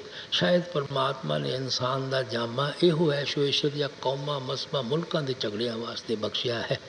ਇਤਨਾ ਇੰਦਰੀਆਂ ਦੇ ਭੋਗਾਂ ਵਿੱਚ ਫਸ ਜਾਂਦੇ ਹਾਂ, ਹੋਰ ਤਾਂ ਹੋਰ ਆਪਣੀ ਮੌਤ ਨੂੰ ਵੀ ਭੁੱਲ ਕੇ ਬੈਠ ਜਾਂਦੇ ਹਾਂ। ਰੋਜ਼ ਦੇਖ ਰਹੇ ਹਾਂ, ਸਾਡੇ ਸਾਥੀ ਸਾਡਾ ਸਾਥ ਛੱਡੀ ਜਾ ਰਹੇ ਹਨ। ਇੱਕ ਇੱਕ ਦੇ ਸਾਥ ਹੋ ਕੇ ਖੁਦ ਉਹਨੂੰ ਸ਼ਮਸ਼ਾਨ ਭੂਮੀ ਤੱਕ ਪਹੁੰਚਾ ਕੇ ਆਉਂਦੇ ਹਾਂ। ਅੱਖਾਂ ਨਾਲ ਦੇਖਦੇ ਹਾਂ ਕਿ ਜਿਨ੍ਹਾਂ ਚੀਜ਼ਾਂ ਨਾਲ ਉਸ ਦਾ ਇਤਨਾ ਪਿਆਰ ਸੀ, ਜਿਨ੍ਹਾਂ ਨੂੰ ਆਪਣਾ ਆਪਣਾ ਕਹਿ ਕੇ ਕਿਤਨਾ ਆਕੜ ਕੇ ਚਲਿਆ ਕਰਦਾ ਸੀ, ਉਹਨਾਂ 'ਚੋਂ ਕਿਸੇ ਚੀਜ਼ ਨੇ ਉਹਦਾ ਸਾਥ ਨਹੀਂ ਦਿੱਤਾ। ਫਿਰ ਵੀ ਸਾਡੇ ਮਨ ਵਿੱਚ ਖਿਆਲ ਰਹਿ ਜਾਂਦਾ ਹੈ, ਉਹ ਬਹੁਤ ਹੀ ਬਦਕਿਸਮਤ ਸੀ, ਕੁਛ ਵੀ ਦੁਨੀਆ 'ਚੋਂ ਇਕੱਠਾ ਕਰਕੇ ਸਾਥ ਨਹੀਂ ਲਿਜਾ ਸਕਿਆ। ਅਸੀਂ ਸ਼ਾਇਦ ਸਭ ਕੁਛ ਹੀ ਇਕੱਠਾ ਕਰਕੇ ਨਾਲ ਲੈ ਜਾਵਾਂਗੇ, ਜਾਂ ਸ਼ਾਇਦ ਸਾਨੂੰ ਕਦੇ ਮੌਤ ਆਉਣੀ ਹੀ ਨਹੀਂ, ਇਸੇ ਤਰ੍ਹਾਂ ਜ਼ਿੰਦੇ ਹੀ ਹਮੇਸ਼ਾ ਰਹਿਣਾ ਹੈ। ਇਸ ਵਾਸਤੇ ਮਹਾਤਮਾ ਗਫਲਤ ਦੀ ਨੀਂਦ ਤੋਂ ਬੇਦਾਰ ਕਰਦੇ ਹਨ ਕਿ ਤੁਸੀਂ ਕਿਹੜੇ ਚੱਕਰ ਵਿੱਚ ਫਸੇ ਹੋਏ ਹੋ। ਬੜੇ ਬੜੇ ਰਾਜੇ ਮਹਾਰਾਜੇ ਸੇਠ ਸ਼ਾਹੂਕਾਰ ਧਨ ਦੌਲਤ ਛੱਡ ਕੇ ਚਲੇ ਗਏ। ਅਗਰ ਮਹਿਮੂਦ ਗਜ਼ਨਵੀ ਵਰਗੇ ਹਿੰਦੁਸਤਾਨ ਦੀ ਇਤਨੀ ਲੁੱਟੀ ਹੋਈ ਦੌਲਤ ਨੂੰ ਇਕੱਠਾ ਕਰਕੇ ਸਾਥ ਨਹੀਂ ਲਿਜਾ ਸਕਿਆ, ਅਸੀਂ 21 ਛੋਟੀਆਂ ਮੋਟੀਆਂ ਚੀਜ਼ਾਂ ਨੂੰ ਇਕੱਠਾ ਕਰਕੇ ਸਾਥ ਲਿਜਾ ਸਕਾਂਗੇ। ਇਸ ਵਾਸਤੇ ਮਹਾਤਮਾ ਕਹਿੰਦੇ ਕਿ ਜਿਸ ਪਰਪਸ ਵਾਸਤੇ, ਮਕਸਦ ਵਾਸਤੇ ਮਾਲਿਕ ਨੇ ਤੁਹਾਨੂੰ ਇਨਸਾਨ ਦਾ ਜਾਮਾ ਦਿੱਤਾ ਹੈ, ਕਦੇ ਦੇਹ ਵਿੱਚ ਬੈਠ ਕੇ ਉਸ ਦੇ ਉੱਤੇ ਵੀ ਸੋਚ ਕਰਨੀ ਚਾਹੀਦੀ ਹੈ, ਉਸ ਦੇ ਉੱਤੇ ਵੀ ਵਿਚਾਰ ਕਰਨੀ ਚਾਹੀਦੀ ਹੈ। ਮਾਇਆ ਨਾਰ ਪੜੀ ਤੇਰੇ ਪੀਛੇ, ਕਿਉਂ ਨਹੀਂ ਛੋੜਤ ਕਾਮ, ਬਿਨ ਗੁਰੂ ਦਇਆ ਛੂਟੋ ਨਹੀਂ यासे, भजो गुरु का नाम। ਆਪ ਸਮਝਾਉਂਦੇ ਹਨ, ਜਦੋਂ ਗੁਰਮੁਖ ਸਾਡੇ 'ਤੇ ਦਇਆ ਮਿਹਰ ਬਖਸ਼ਿਸ਼ ਕਰਨਗੇ ਤਾਂ ਹੀ ਸਾਡਾ ਇਸ ਮਾਇਆ ਦੇ ਮੋਹ ਤੋਂ, ਮਾਇਆ ਦੇ ਪਿਆਰ ਤੋਂ ਛੁਟਕਾਰਾ ਹੁੰਦਾ ਹੈ। ਉਹ ਕੀ ਦਇਆ ਕਰਦੇ ਹਨ? ਉਹ ਸਾਨੂੰ ਸ਼ਬਦ ਔਰ ਨਾਮ ਦੇ ਨਾਲ ਖਿਆਲ ਜੋੜਨ ਦਾ ਤਰੀਕਾ ਔਰ ਸਾਧਨ ਸਮਝਾ ਦਿੰਦੇ ਹਨ। ਉਹ ਕਿਹੜਾ ਤਰੀਕਾ ਹੈ? ਉਹ ਸਿਮਰਨ ਔਰ ਧਿਆਨ ਦਾ ਤਰੀਕਾ ਹੈ। ਕਿਉਂਕਿ ਮੈਂ ਅਰਜ਼ ਕੀਤੀ ਸੀ ਕਿ ਸਾਡੇ ਜਿਸਮ ਦੇ ਅੰਦਰ ਜਿਹੜੇ ਰੂਹ ਔਰ ਮਨ ਦੀ ਜਗ੍ਹਾ ਹੈ ਉਹ ਅੱਖਾਂ ਦੇ ਪਿੱਛੇ ਹੈ। ਕੋਈ ਉਹਨੂੰ ਸ਼ਿਵ ਨੇਤਰ ਕਹਿੰਦਾ ਹੈ, ਕੋਈ ਦਿਵ ਚਕਸ਼ੂ ਕਹਿੰਦਾ ਹੈ, ਕੋਈ ਕਰ ਦਰ ਕਹਿੰਦਾ ਹੈ, ਕੋਈ ਮੁਕਤੀ ਦਾ ਦਰਵਾਜ਼ਾ ਕਹਿੰਦਾ ਹੈ, ਕੋਈ ਨੁਕਤਾ ਸਵੈਦਾ ਕਹਿੰਦਾ ਹੈ, ਕੋਈ ਸਿੰਗਲ ਆਈ ਥਰਡ ਆਈ ਕਹਿ ਕੇ ਯਾਦ ਕਰਦਾ ਹੈ। ਇੱਥੋਂ ਆਪਣਾ ਖਿਆਲ ਉਤਰਦਾ ਹੈ। 9 ਦੁਆਰੇ, 2 ਅੱਖਾਂ ਹਨ, 2 ਕੰਨ ਦੇ ਸੁਰਾਖ ਹਨ, ਨੱਕ ਦੇ ਸੁਰਾਖ ਹਨ, ਮੂੰਹ ਹੈ, ਹੇਠਾਂ 2 ਇੰਦਰੀਆਂ ਦੇ ਸੁਰਾਖ ਹਨ। ਇਹਨਾਂ 9 ਦੁਆਰਿਆਂ ਦੇ ਜ਼ਰੀਏ ਆਪਣਾ ਖਿਆਲ ਸਾਰੀ ਦੁਨੀਆ ਦੇ ਅੰਦਰ ਫੈਲ ਜਾਂਦਾ ਹੈ। ਇੱਥੇ ਬੈਠੇ ਆਪਾਂ ਨੂੰ ਕਦੇ ਬਾਲ ਬੱਚਿਆਂ ਦਾ ਖਿਆਲ ਆਉਂਦਾ ਹੈ, ਕਦੇ ਘਰ ਦੇ ਕਾਰੋਬਾਰ ਦਾ ਖਿਆਲ ਆਉਂਦਾ ਹੈ, ਕਦੇ ਦੁਕਾਨ ਦੇ ਗਾਹਕਾਂ ਦਾ ਖਿਆਲ ਆਉਂਦਾ ਹੈ। ਮਨ ਕਦੇ ਕਿਸੇ ਦਾ ਨਿਚਲਾ ਨਹੀਂ ਬੈਠਦਾ। ਕਿਸੇ ਨਾ ਕਿਸੇ ਚੀਜ਼ ਦੀ ਸੋਚ ਔਰ ਵਿਚਾਰ ਵਿੱਚ ਹੀ ਆਪਾਂ ਲੱਗੇ ਰਹਿੰਦੇ ਹਾਂ। ਇਹ ਜਿਹੜਾ ਸਾਰਾ ਦਿਨ ਸਾਡੇ ਮਨ ਨੂੰ ਸੋਚ ਔਰ ਵਿਚਾਰ ਕਰਨ ਦੀ ਆਦਤ ਹੈ, ਇਹਨੂੰ ਮਹਾਤਮਾ ਸਿਮਰਨ ਕਰਨਾ ਕਹਿੰਦੇ ਹਨ। ਕਿਤਨੀਆਂ ਦੇਰੀਆਂ ਕੋਠੜੀਆਂ ਅੰਦਰ ਅਸੀਂ ਆਪਣੇ ਆਪ ਨੂੰ ਕਿਉਂ ਨਾ ਬੰਦ ਕਰ ਲਈਏ। ਅਸੀਂ ਉਸ ਜਗ੍ਹਾ ਨਹੀਂ ਹੋਵਾਂਗੇ, ਸਾਡਾ ਖਿਆਲ ਸਾਰੀ ਦੁਨੀਆ ਦੇ ਅੰਦਰ ਫੈਲਿਆ ਹੋਇਆ ਹੋਵੇਗਾ। ਔਰ ਜਿਸ ਦਾ ਵੀ ਅਸੀਂ ਸਿਮਰਨ ਕਰਦੇ ਹਾਂ ਉਹਦੀ ਸ਼ਕਲ ਵੀ ਸਾਡੇ ਅੱਖਾਂ ਅੱਗੇ ਆ ਜਾਂਦੀ ਹੈ। ਅਗਰ ਪੁੱਤਰਾਂ ਧੀਆਂ ਦਾ ਸਿਮਰਨ ਕਰਦੇ ਹਾਂ, ਪੁੱਤਰ ਧੀਆਂ ਅੱਖਾਂ ਅੱਗੇ ਆ ਜਾਣਗੇ। ਅਗਰ ਘਰ ਦੇ ਕਾਰੋਬਾਰ ਦਾ ਸਿਮਰਨ ਕਰਦੇ ਹਾਂ, ਘਰ ਦੇ ਕਾਰੋਬਾਰ ਅੱਖਾਂ ਅੱਗੇ ਆ ਜਾਣਗੇ। ਇਹਨੂੰ ਮਹਾਤਮਾ ਧਿਆਨ ਧਰਨਾ ਕਹਿੰਦੇ ਹਨ। ਜਿਸ ਦਾ ਵੀ ਕੋਈ ਸਿਮਰਨ ਕਰਦਾ ਹੈ ਉਸੇ ਦਾ ਉਹ ਧਿਆਨ ਧਰਨਾ ਸ਼ੁਰੂ ਕਰ ਦਿੰਦਾ ਹੈ। ਜਿਨ੍ਹਾਂ ਦਾ ਸਿਮਰਨ ਕਰਦੇ ਹਾਂ, ਧਿਆਨ ਧਰਦੇ ਹਾਂ, ਉਹਨਾਂ ਨਾਲ ਸਾਡਾ ਮੋਹ ਪੈਦਾ ਹੋ ਜਾਂਦਾ ਹੈ, ਪਿਆਰ ਪੈਦਾ ਹੋ ਜਾਂਦਾ ਹੈ। ਇਤਨਾ ਉਹਨਾਂ ਸ਼ਕਲਾਂ ਔਰ ਪਦਾਰਥਾਂ ਨਾਲ ਸਾਡਾ ਮੋਹ ਔਰ ਪਿਆਰ ਪੈਦਾ ਹੋ ਜਾਂਦਾ ਹੈ ਕਿ ਰਾਤ ਨੂੰ ਸੁਪਨੇ ਵੀ ਸਾਨੂੰ ਉਹਨਾਂ ਦੇ ਹੀ ਆਉਂਦੇ ਹਨ। ਮੌਤ ਦੇ ਵਕਤ ਉਹਨਾਂ ਦੀਆਂ ਹੀ ਸ਼ਕਲਾਂ ਸਿਨੇਮੇ ਦੇ ਸਕਰੀਨ ਦੀ ਤਰ੍ਹਾਂ ਸਾਡੇ ਅੱਖਾਂ ਅੱਗੇ ਆ ਕੇ ਖੜੀਆਂ ਹੋ ਜਾਂਦੀਆਂ ਹਨ। ਔਰ ਜਹਾਂ ਆਸਾ ਤਹਾਂ ਬਾਸਾ, ਜਿੱਧਰ ਸਾਡਾ ਆਖਰੀ ਵਕਤ ਖਿਆਲ ਹੁੰਦਾ ਹੈ, ਅਸੀਂ ਦੁਨੀਆ ਦੇ ਜੀਵ ਉਸੇ ਹੀ ਰੌ ਵਿੱਚ ਬਹਿਣਾ ਸ਼ੁਰੂ ਕਰ ਦਿੰਦੇ ਹਾਂ। ਕਿਹੜੀ ਚੀਜ਼ ਸਾਨੂੰ ਬਾਰ-ਬਾਰ ਦੇਹ ਦੀਆਂ ਬੰਧਨਾਂ ਵਿੱਚ ਲਿਆਈ? ਦੁਨੀਆ ਦਾ ਮੋਹ ਔਰ ਪਿਆਰ ਲਿਆਇਆ। ਕਿਸ ਨੇ ਪੈਦਾ ਕੀਤਾ? ਸਿਮਰਨ ਔਰ ਧਿਆਨ ਨੇ ਪੈਦਾ ਕੀਤਾ। ਕਿੰਨਾ ਚੀਜ਼ਾਂ ਦੇ ਸਿਮਰਨ ਔਰ ਧਿਆਨ ਨੇ? ਐਸ ਰਚਨਾ ਦੇ ਸਿਮਰਨ ਔਰ ਧਿਆਨ ਨੇ, ਜਿਸ ਰਚਨਾ ਨੇ ਨਾਸ਼ ਹੋ ਜਾਣਾ ਹੈ, ਜਿਸ ਰਚਨਾ ਨੇ ਫਨਾ ਹੋ ਜਾਣਾ ਹੈ। ਸੋ ਮਹਾਤਮਾ ਸਮਝਾਉਂਦੇ ਹਨ, ਕਿਉਂਕਿ ਸਿਮਰਨ ਔਰ ਧਿਆਨ ਕਰਨ ਦੀ ਹਰ ਇੱਕ ਨੂੰ ਕੁਦਰਤੀ ਆਦਤ ਪੈਦਾ ਹੋ ਚੁੱਕੀ ਹੈ। ਇਸ ਵਾਸਤੇ ਤੁਸੀਂ ਇਸ ਕੁਦਰਤ ਦੀ ਦਿੱਤੀ ਹੋਈ ਆਦਤ ਤੋਂ ਫਾਇਦਾ ਉਠਾਓ। ਸਿਮਰਨ ਨੂੰ ਸਿਮਰਨ ਕੱਟੇਗਾ, ਧਿਆਨ ਨੂੰ ਧਿਆਨ ਕੱਟੇਗਾ। ਲੇਕਿਨ ਤੁਸੀਂ ਉਸ ਚੀਜ਼ ਦਾ ਸਿਮਰਨ ਕਰੋ, ਉਸ ਚੀਜ਼ ਦਾ ਧਿਆਨ ਕਰੋ ਜਿਹਨੇ ਕਦੇ ਨਾਸ਼ ਨਹੀਂ ਹੋਣਾ, ਜਿਹਨੇ ਕਦੇ ਫਨਾ ਨਹੀਂ ਹੋਣਾ। ਉਹ ਕੌਣ ਹੈ? ਸਿਰਫ ਇੱਕ ਪਰਮਾਤਮਾ ਹੈ, ਪਰਮੇਸ਼ਵਰ ਹੈ। ਮਹਾਤਮਾ ਸਾਨੂੰ ਉਸ ਪਰਮਾਤਮਾ ਦੇ ਨਾਮ ਦਾ ਸਿਮਰਨ ਕਰਨ ਦਾ ਤਰੀਕਾ ਦੱਸਦੇ ਹਨ। ਅਸੀਂ ਉਹਨਾਂ ਦੇ ਸਮਝਾਉਣ ਦੇ ਮੁਤਾਬਕ ਸਿਮਰਨ ਦੇ ਜ਼ਰੀਏ ਫਿਰ ਆਪਣੇ ਫੈਲੇ ਹੋਏ ਖਿਆਲ ਨੂੰ ਵਾਪਸ ਰਿਟਰੇਸ ਕਰਕੇ ਅੱਖਾਂ ਪਿੱਛੇ ਇਕੱਠਾ ਕਰਨਾ ਹੈ। ਜਦੋਂ ਅੱਖਾਂ ਪਿੱਛੇ ਖਿਆਲ ਇਕੱਠਾ ਕਰਦੇ ਹਾਂ, ਸਾਡਾ ਮਨ ਇੱਥੇ ਟਿਕਦਾ ਨਹੀਂ। ਕਿ ਉਹਨੂੰ ਬਾਰ-ਬਾਰ ਹੇਠਾਂ ਇੰਦਰੀਆਂ ਦੇ ਭੋਗਾਂ ਦੀ ਤਰਫ ਜਾਂ ਇੰਦਰੀਆਂ ਦੀ ਜ਼ਰੀਏ ਬਾਹਰ ਦੌੜਨ ਦੀ ਆਦਤ ਪਈ ਹੋਈ ਹੈ। ਜਿਤਨਾ ਚਿਰ ਕਿਸੇ ਨਾ ਕਿਸੇ ਦੇ ਸਰੂਪ ਦਾ ਆਪਾਂ ਧਿਆਨ ਨਹੀਂ ਦੇਵਾਂਗੇ, ਇੱਥੇ ਸਾਡੇ ਖਿਆਲ ਨੂੰ ਟਿਕਣ ਦੀ ਆਦਤ ਨਹੀਂ ਪੈਂਦੀ। ਕਿਸ ਦੇ ਸਰੂਪ ਦਾ ਧਿਆਨ ਦੇਣਾ ਹੈ, ਕਿਉਂਕਿ ਜਿਸ ਦੇ ਵੀ ਸਰੂਪ ਦਾ ਧਿਆਨ ਦੇਵਾਂਗੇ ਉਸੇ ਨਾਲ ਸਾਡਾ ਮੋਹ ਪੈਦਾ ਹੋ ਜਾਣਾ ਹੈ, ਉਸੇ ਦਾ ਅਸੀਂ ਸਰੂਪ ਬਣ ਜਾਣਾ ਹੈ। ਜਿੱਥੇ ਉਹ ਜਾਵੇਗਾ ਉਹਦੇ ਪਿਆਰ ਦੇ ਬੱਧੇ ਹੋ, ਉੱਥੇ ਸਾਨੂੰ ਜਾਣਾ ਪੈਂਦਾ ਹੈ। ਹੁਣ ਮਾਲਕ ਦੀ ਤਾਂ ਸਾਨੂੰ ਸ਼ਕਲ ਦਾ ਪਤਾ ਨਹੀਂ, ਰੰਗ ਦਾ ਪਤਾ ਨਹੀਂ, ਰੂਪ ਦਾ ਪਤਾ ਨਹੀਂ, ਕਦੇ ਕਿਸੇ ਨੇ ਦੇਖਿਆ ਨਹੀਂ। ਜਿਸ ਚੀਜ਼ ਨੂੰ ਅਸੀਂ ਦੇਖਿਆ ਹੀ ਨਹੀਂ ਉਹਦਾ ਧਿਆਨ ਕੈਸਾ। ਇਸ ਵਾਸਤੇ ਪਰਮਾਤਮਾ ਦਾ ਤਾਂ ਅਸੀਂ ਧਿਆਨ ਕਦੇ ਧਰ ਨਹੀਂ ਸਕਦੇ। ਔਰ ਕਿਹੜੀ ਚੀਜ਼ ਸਾਡੇ ਧਿਆਨ ਧਰਨ ਦੇ ਕਾਬਲ ਹੋ ਸਕਦੀ ਹੈ। ਤੁਸੀਂ ਦੁਨੀਆ ਅੰਦਰ ਨਜ਼ਰ ਮਾਰ ਕੇ ਦੇਖੋ, ਜੋ ਕੁਝ ਵੀ ਦੁਨੀਆ ਅੰਦਰ ਬਣਿਆ ਹੋਇਆ ਹੈ 5 ਤੱਤਾਂ ਦਾ ਬਣਿਆ ਹੋਇਆ ਹੈ। ਪ੍ਰਿਥਵੀ ਹੈ, ਪਾਣੀ ਹੈ, ਅਗਨੀ ਹੈ, ਹਵਾ ਹੈ, ਆਕਾਸ਼ ਹੈ। ਹਰ ਇੱਕ ਤੱਤ ਦੇ ਅੰਦਰ ਕੋਈ ਨਾ ਕੋਈ ਚੀਜ਼ ਮੌਜੂਦ ਹੈ। ਸਾਡੇ ਅੰਦਰ 5 ਤੱਤ ਹਨ। ਇਸ ਵਾਸਤੇ ਮਹਾਤਮਾ ਸਾਨੂੰ ਟੌਪ ਆਫ ਦੀ ਕ੍ਰੀਏਸ਼ਨ ਵੀ ਕਹਿੰਦੇ ਹਨ, ਸਾਨੂੰ 5 ਤੱਤਾਂ ਦਾ ਪੁਤਲਾ ਵੀ ਕਹਿ ਕੇ ਯਾਦ ਕਰਦੇ ਹਨ। ਪਹਿਲੀ ਉਹ ਕਲਾਸ ਹੈ ਜਿਨ੍ਹਾਂ ਦੇ ਅੰਦਰ ਪਾਣੀ ਦਾ ਤੱਤ ਹੁੰਦਾ ਹੈ। ਜਿਤਨੀਆਂ ਵੀ ਸਬਜ਼ੀਆਤ, ਘਾਸ ਫੂਸ, ਦਰਖਤ ਵਗੈਰਾ ਹਨ, ਇਹਨਾਂ ਦੇ ਅੰਦਰ ਪਾਣੀ ਦਾ ਤੱਤ ਹੈ। ਅਗਰ ਅਸੀਂ 5 ਤੱਤਾਂ ਦੇ ਪੁਤਲੇ ਹੋ ਕੇ ਇਹਨਾਂ ਦਰਖਤਾਂ ਦਾ, ਫੁੱਲਾਂ ਦਾ, ਤੁਲਸੀ ਦੇ ਪੱਤਿਆਂ ਦਾ, ਹੋਰ ਦਾ ਧਿਆਨ ਕਰਨਾ ਸ਼ੁਰੂ ਕਰ ਦਈਏ, ਤੁਸੀਂ ਦੇਖੋ ਆਪਾਂ ਕਿਸ ਤਰ੍ਹਾਂ ਤਰੱਕੀ ਕਰ ਸਕਦੇ ਹਾਂ। ਇਸ ਵਾਸਤੇ ਇਹ ਜੋ ਵੀ ਪਲਾਂਟ ਕਿੰਗਡਮ ਹੈ, ਇਹਦੇ 'ਚੋਂ ਕੋਈ ਚੀਜ਼ ਸਾਡੇ ਧਿਆਨ ਧਰਨ ਦੇ ਕਾਬਲ ਨਹੀਂ ਹੋ ਸਕਦੀ। ਦੂਸਰੀ ਕਲਾਸ ਜਿਹੜੀ ਹੈ, ਜ਼ਮੀਨ ਦੇ ਸੱਪ ਹਨ, ਬਿੱਛੂ ਹਨ, ਡੂਹੇ ਹੈ, ਕੀੜੇ ਮਕੌੜੇ ਹਨ, ਜਿਨ੍ਹਾਂ ਦੇ ਅੰਦਰ ਪ੍ਰਿਥਵੀ ਔਰ ਅਗਨੀ ਦਾ ਤੱਤ ਹੁੰਦਾ ਹੈ। ਇਸ ਵਾਸਤੇ ਇਹ ਵੀ ਸਾਡੇ ਧਿਆਨ ਧਰਨ ਦੇ ਕਾਬਲ ਨਾ ਬਣ ਸਕੇ। ਤੀਸਰੀ ਕਲਾਸ ਪਰਿੰਦਿਆਂ ਦੀ ਹੈ। ਉਹਨਾਂ ਅੰਦਰ 3 ਤੱਤ ਹਨ, ਸਾਡੇ ਅੰਦਰ 5 ਤੱਤ ਹਨ। ਅਗਰ ਅਸੀਂ ਗਰੜ, ਘੁੱਗੀਆਂ, ਕਬੂਤਰਾਂ, ਚਿੜੀਆਂ, ਤੋਤਿਆਂ ਦਾ ਧਿਆਨ ਧਰਾਂਗੇ, ਕੀ ਨਤੀਜਾ ਹੋਵੇਗਾ? ਗਰੜ ਬਣ ਜਾਵਾਂਗੇ, ਕਬੂਤਰ ਬਣ ਜਾਵਾਂਗੇ, ਤੋਤੇ ਬਣ ਜਾਵਾਂਗੇ, ਚਿੜੀਆਂ ਬਣ ਜਾਵਾਂਗੇ। ਅਸੀਂ ਤਾਂ ਇਨਸਾਨ ਦੇ ਜਾਮੇ ਤੋਂ ਉੱਪਰ ਜਾਣ ਦੀ ਕੋਸ਼ਿਸ਼ ਕਰਦੇ ਸੀ, ਉਲਟਾ ਇਹਨਾਂ ਦਾ ਧਿਆਨ ਧਰ ਕੇ ਇਹਨਾਂ ਦੇ ਜਾਮਿਆਂ ਵਿੱਚ ਆ ਜਾਂਦੇ ਹਾਂ। ਚੌਥੀ ਕਲਾਸ ਜਿਹੜੀ ਹੈ ਉਹ ਚਪਾਇਆ ਜਾਨਵਰਾਂ ਦੀ ਹੈ। ਉਹਨਾਂ ਅੰਦਰ ਸੈਂਸ ਨਹੀਂ ਹੁੰਦੀ, ਬੁੱਧੀ ਔਰ ਆਕਾਸ਼ ਨਹੀਂ ਹੁੰਦਾ, ਬਾਕੀ ਸਭ ਤੱਤ ਮੌਜੂਦ ਹੁੰਦੇ ਹਨ। ਇਸ ਵਾਸਤੇ ਜੋ ਵੀ ਜਾਨਵਰ ਵਗੈਰਾ ਹਨ, ਐਨੀਮਲ ਹਨ, ਇਹ ਵੀ ਸਾਡੇ ਧਿਆਨ ਧਰਨ ਦੇ ਕਾਬਲ ਨਹੀਂ ਹੋ ਸਕਦੇ। 5ਵੀਂ ਕਲਾਸ ਇਨਸਾਨਾਂ ਦੀ ਖੁਦ ਹੈ। ਇਨਸਾਨ ਦਾ ਧਿਆਨ ਧਰੇ ਤਾਂ ਕਿਉਂ ਧਰੇ? ਸਾਡੇ ਔਰ ਖ਼ਾਸ ਕਰ ਅੱਜ ਕੱਲ੍ਹ ਦੇ ਜ਼ਮਾਨੇ ਅੰਦਰ ਜਦੋਂ ਹਰ ਇੱਕ ਦੇ ਇੱਕ ਜੈਸੇ ਹਕੂਕ ਹਨ, ਹੁਣ ਇਨਸਾਨ ਦਾ ਧਿਆਨ ਨਹੀਂ ਧਰਦਾ। ਮੱਝਾਂ ਗਾਈਆਂ ਦੀ ਬੋਲੀ ਸਮਝ ਨਹੀਂ ਆਉਂਦੀ, ਦੇਵੀ ਦੇਵਤੇ ਦੇਖੇ ਨਹੀਂ, ਮਾਲਕ ਦੀ ਕਿਸੇ ਨੂੰ ਸ਼ਕਲ ਦਾ ਪਤਾ ਨਹੀਂ। ਇਸ ਨੁਕਤੇ ਔਰ ਪੁਆਇੰਟ 'ਤੇ ਆ ਕੇ ਬੜੀ ਸੋਚ ਵਿੱਚ ਪੈ ਜਾਂਦੇ ਹਾਂ, ਆਖਰ ਇਸ ਦੁਨੀਆ ਅੰਦਰ ਕਿਹੜੀ ਚੀਜ਼ ਸਾਡੇ ਧਿਆਨ ਧਰਨ ਦੇ ਕਾਬਲ ਹੋ ਸਕਦੀ ਹੈ। ਹਜ਼ੂਰ ਮਹਾਰਾਜ ਜੀ ਬੜੀ ਸੁੰਦਰ ਮਿਸਾਲ ਦਿਆ ਕਰਦੇ ਸਨ ਕਿ ਕਮਰੇ ਦੇ ਅੰਦਰ ਬਹੁਤ ਸਾਰੇ ਰੇਡੀਓ ਰੱਖ ਦੇਵੋ, ਜਿਨ੍ਹਾਂ ਦਾ ਕਨੈਕਸ਼ਨ ਕਿਸੇ ਬਿਜਲੀ ਜਾਂ ਬੈਟਰੀ ਨਾਲ ਨਾ ਹੋਵੇ, ਅਸੀਂ ਕਦੇ ਕਿਸੇ ਮੁਲਕ ਦੀਆਂ ਖਬਰਾਂ ਨਹੀਂ ਸੁਣ ਸਕਦੇ। ਅਗਰ ਉਹਨਾਂ ਦਾ ਕਨੈਕਸ਼ਨ ਬਿਜਲੀ ਜਾਂ ਬੈਟਰੀ ਨਾਲ ਕਰ ਦੇਈਏ, ਜਿਸ ਮੁਲਕ ਦੀਆਂ ਚਾਹੇ ਆਪਾਂ ਖਬਰਾਂ ਸੁਣ ਸਕਦੇ ਹਾਂ।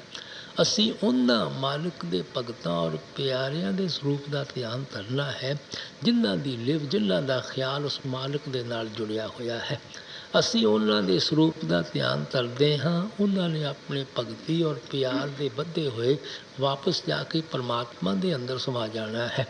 ਅਸੀਂ ਵੀ ਉਹਨਾਂ ਦੇ ਪਿਆਰ ਦੇ ਜ਼ਰੀਏ ਵਾਪਸ ਜਾ ਕੇ ਉਸੇ ਪਰਮਾਤਮਾ ਦੇ ਅੰਦਰ ਸਮਾ ਜਾਂਦੇ ਹਾਂ, ਕਿਉਂਕਿ ਉਹਨਾਂ ਦਾ ਅਸਲੀ ਸਰੂਪ ਜਿਹੜਾ ਹੁੰਦਾ ਹੈ ਉਹ ਸ਼ਬਦ ਹੁੰਦਾ ਹੈ, ਉਹ ਨਾਮ ਹੁੰਦਾ ਹੈ। ਸਾਡਾ ਵੀ ਜਿਹੜਾ ਅਸਲੀ ਗੁਰੂ ਹੈ ਉਹ ਸ਼ਬਦ ਹੈ, ਉਹ ਨਾਮ ਹੈ। ਇਸੇ ਵਾਸਤੇ ਕ੍ਰਾਈਸਟ ਨੇ ਕਿਹਾ ਸੀ, ਵਰਡ ਮੇਡ ਫਲੈਸ਼। ਉਸ ਇਨਸਾਨ ਦੀ ਖੋਜ ਕਰੋ ਜਿਹਦੇ ਅੰਦਰ ਸ਼ਬਦ ਆਪਣਾ ਘਰ ਕਰ ਚੁੱਕਾ ਹੈ। ਸਵਾਮੀ ਜੀ ਕਹਿੰਦੇ, ਸ਼ਬਦ ਸਰੂਪੀ ਸ਼ਬਦ ਅਭਿਆਸੀ ਮਹਾਤਮਾ ਦੀ ਖੋਜ ਕਰਨੀ ਹੈ। ਗੁਰੂ ਘਰ ਦੀ ਬਾਣੀ ਹੈ, ਗੁਰਮੂਰਤ ਗੁਰ ਸ਼ਬਦ ਹੈ। ਗੁਰਮੁਖਾਂ ਦਾ ਅਸਲੀ ਜਿਹੜਾ ਸਰੂਪ ਹੈ ਸ਼ਬਦ ਹੈ, ਜਿਸ ਦੇ ਨਾਲ ਸਾਡੇ ਖਿਆਲ ਨੂੰ ਜੋੜਦੇ ਹਨ। ਔਰ ਸਾਡਾ ਅਸਲੀ ਗੁਰੂ ਵੀ ਸ਼ਬਦ ਹੀ ਹੈ। ਗੁਰੂ ਨਾਨਕ ਸਾਹਿਬ ਕਹਿੰਦੇ, ਸ਼ਬਦ ਗੁਰੂ ਸੁਰਤ ਤੁਨ ਚੇਲਾ। ਇਹ ਜਿਹੜੀ ਸਾਡੀ ਆਤਮਾ ਹੈ ਇਹ ਸੇਵਕ ਹੈ। ਉਹ ਜਿਹੜਾ ਸ਼ਬਦ ਹੈ ਉਹ ਸਾਡਾ ਗੁਰੂ ਹੈ। ਕਿਉਂਕਿ ਇਹ ਜਿਹੜਾ ਜਿਸਮ ਹੈ ਤਾਂ ਸੇਵਕ ਨੇ ਵੀ ਇੱਥੇ ਛੱਡ ਜਾਣਾ ਹੈ, ਗੁਰਮੁਖਾਂ ਨੇ ਵੀ ਇੱਥੇ ਛੱਡ ਜਾਣਾ ਹੈ। ਨਾ ਸੇਵਕ ਦਾ ਜਿਸਮ ਸੱਚਖੰਡ ਵਿੱਚ ਕਦੇ ਗਿਆ ਹੈ, ਨਾ ਗੁਰੂ ਦਾ ਜਿਸਮ ਸੱਚਖੰਡ ਵਿੱਚ ਗਿਆ ਹੈ। ਜੋ ਸੇਵਕ ਗੁਰਮੁਖਾਂ ਦੇ ਜ਼ਰੀਏ ਆਪਣੇ ਆਤਮਾ ਨੂੰ ਅੰਦਰ ਸ਼ਬਦ ਦੇ ਨਾਲ ਜੋੜ ਲੈਂਦਾ ਹੈ, ਉਹ ਸ਼ਬਦ ਸੇਵਕ ਦੀ ਆਤਮਾ ਨੂੰ ਨਹੀਂ ਛੱਡਦਾ, ਸਿੱਧਾ ਲਿਜਾ ਕੇ ਪਰਮਾਤਮਾ ਵਿੱਚ ਸਮਾ ਦਿੰਦਾ ਹੈ। ਇਸ ਵਾਸਤੇ ਅਸੀਂ ਉਹਨਾਂ ਗੁਰਮੁਖਾਂ ਦੇ ਸਰੂਪ ਦਾ ਧਿਆਨ ਕਰਦੇ ਹਾਂ। ਕਿਹੜੇ ਗੁਰਮੁਖਾਂ ਦਾ? ਜਿਨ੍ਹਾਂ ਨੂੰ ਅਸੀਂ ਦੇਖਿਆ ਹੋਵੇ। ਜਿਸ ਗੁਰਮੁਖ ਨੂੰ ਅਸੀਂ ਦੇਖਿਆ ਹੀ ਨਹੀਂ ਹੈ, ਬੇਸ਼ੱਕ ਉਹ ਕਿਤਨਾ ਬੜਾ ਮਹਾਤਮਾ ਕਿਉਂ ਨਾ ਹੋ ਚੁੱਕਾ ਹੋਵੇ, ਉਹ ਸਾਡੇ ਵਾਸਤੇ ਇਤਨਾ ਹੀ ਉੱਚਾ ਹੈ ਜਿਤਨਾ ਸਾਡੇ ਵਾਸਤੇ ਪਰਮਾਤਮਾ ਉੱਚਾ ਹੈ। ਕਿਉਂਕਿ ਨਾ ਅਸੀਂ ਪਰਮਾਤਮਾ ਦੇਖਿਆ ਹੈ, ਨਾ ਅਸੀਂ ਉਹ ਮਹਾਤਮਾ ਦੇਖੇ ਹਨ। ਇਸ ਵਾਸਤੇ ਅਸੀਂ ਉਹਨਾਂ ਦਾ ਕਿਸੇ ਦਾ ਵੀ ਧਿਆਨ ਨਹੀਂ ਕਰ ਸਕਦੇ। ਅਸੀਂ ਤਾਂ ਉਹਨਾਂ ਦਾ ਹੀ ਧਿਆਨ ਕਰਾਂਗੇ ਜਿਨ੍ਹਾਂ ਨੂੰ ਅਸੀਂ ਦੇਖਿਆ ਹੈ। ਇਸੇ ਵਾਸਤੇ ਸਵਾਮੀ ਜੀ ਨੇ ਕਿਹਾ ਸੀ, ਗੁਰੂ ਕਾ ਧਿਆਨ ਕਰ ਪਿਆਰੇ, ਬਿਨਾਂ ਇਸਕੇ ਨਹੀਂ ਛੁੱਟਣਾ। ਅਸੀਂ ਆਪਣੇ ਗੁਰਮੁਖਾਂ ਦਾ ਧਿਆਨ ਕਰਨਾ ਹੈ ਜਿਨ੍ਹਾਂ ਨੇ ਸਾਡੇ ਖਿਆਲ ਨੂੰ ਸ਼ਬਦ ਦੇ ਨਾਲ ਜੋੜਿਆ ਹੈ। ਇਹੋ ਗੁਰੂ ਨਾਨਕ ਸਾਹਿਬ ਨੇ ਕਿਹਾ ਸੀ, ਗੁਰ ਕੀ ਮੂਰਤ ਮਨ ਮੇ ਧਿਆਨ। ਗੁਰਮੁਖਾਂ ਨੇ ਤਸੱਵਰ ਨੂੰ ਆਪਣੇ ਮਨ ਵਿੱਚ ਰੱਖਣਾ ਹੈ।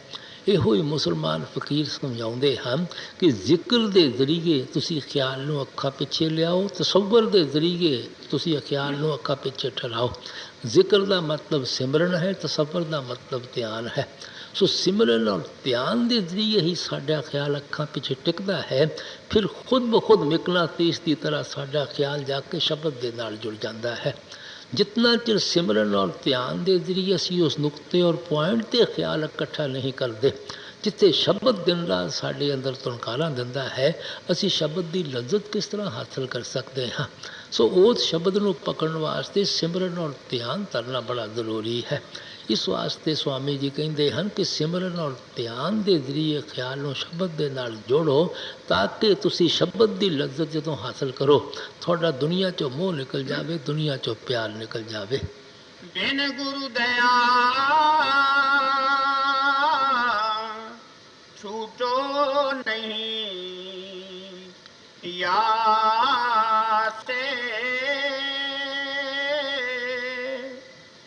भजो गुरु का नाम, गुरु का ध्यान धरो हृदय में, मन को राखो थाम,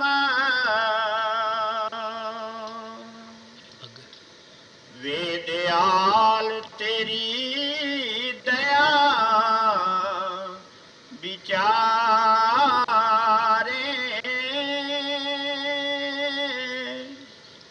दम दम करे सहाम।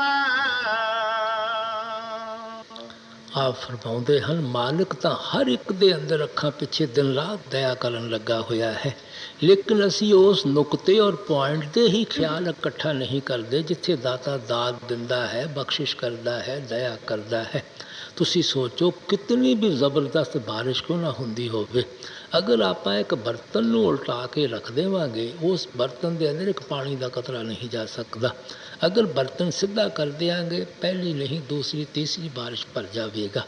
ਸੋ ਇਸੇ ਤਰ੍ਹਾਂ ਸਾਡਾ ਮਨ ਤਾਂ ਅੱਖਾਂ ਪਿੱਛੋਂ ਉਤਰ ਕੇ ਸਾਰੀ ਦੁਨੀਆ ਦੇ ਅੰਦਰ ਫੈਲਿਆ ਹੋਇਆ ਹੈ, ਔਰ ਉਹ ਅੰਮ੍ਰਿਤ ਸਾਡੇ ਅੱਖਾਂ ਪਿੱਛੇ ਬਰਸਣ ਲੱਗਾ ਹੋਇਆ ਹੈ, ਜਾਂ ਮਾਇਆ ਦੀ ਦਇਆ ਸਾਡੇ ਅੱਖਾਂ ਪਿੱਛੇ ਹੋਣ ਲੱਗੀ ਹੋਈ ਹੈ। ਸੋ ਜਿਤਨਾ ਚਿਰ ਅੱਖਾਂ ਪਿੱਛੇ ਖਿਆਲ ਇਕੱਠਾ ਨਹੀਂ ਕਰਦੇ ਸਿਮਰਨ ਔਰ ਧਿਆਨ ਦੇ ਜ਼ਰੀਏ, ਅਸੀਂ ਉਸ ਅੰਮ੍ਰਿਤ ਨੂੰ ਕਿਸ ਤਰ੍ਹਾਂ ਪੀ ਸਕਾਂਗੇ।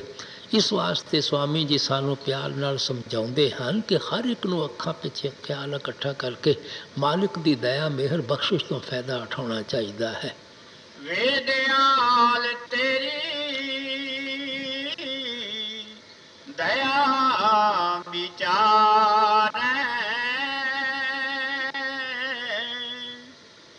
ਦਮ ਦਮ ਕਰੇ ਸਹਾਮ,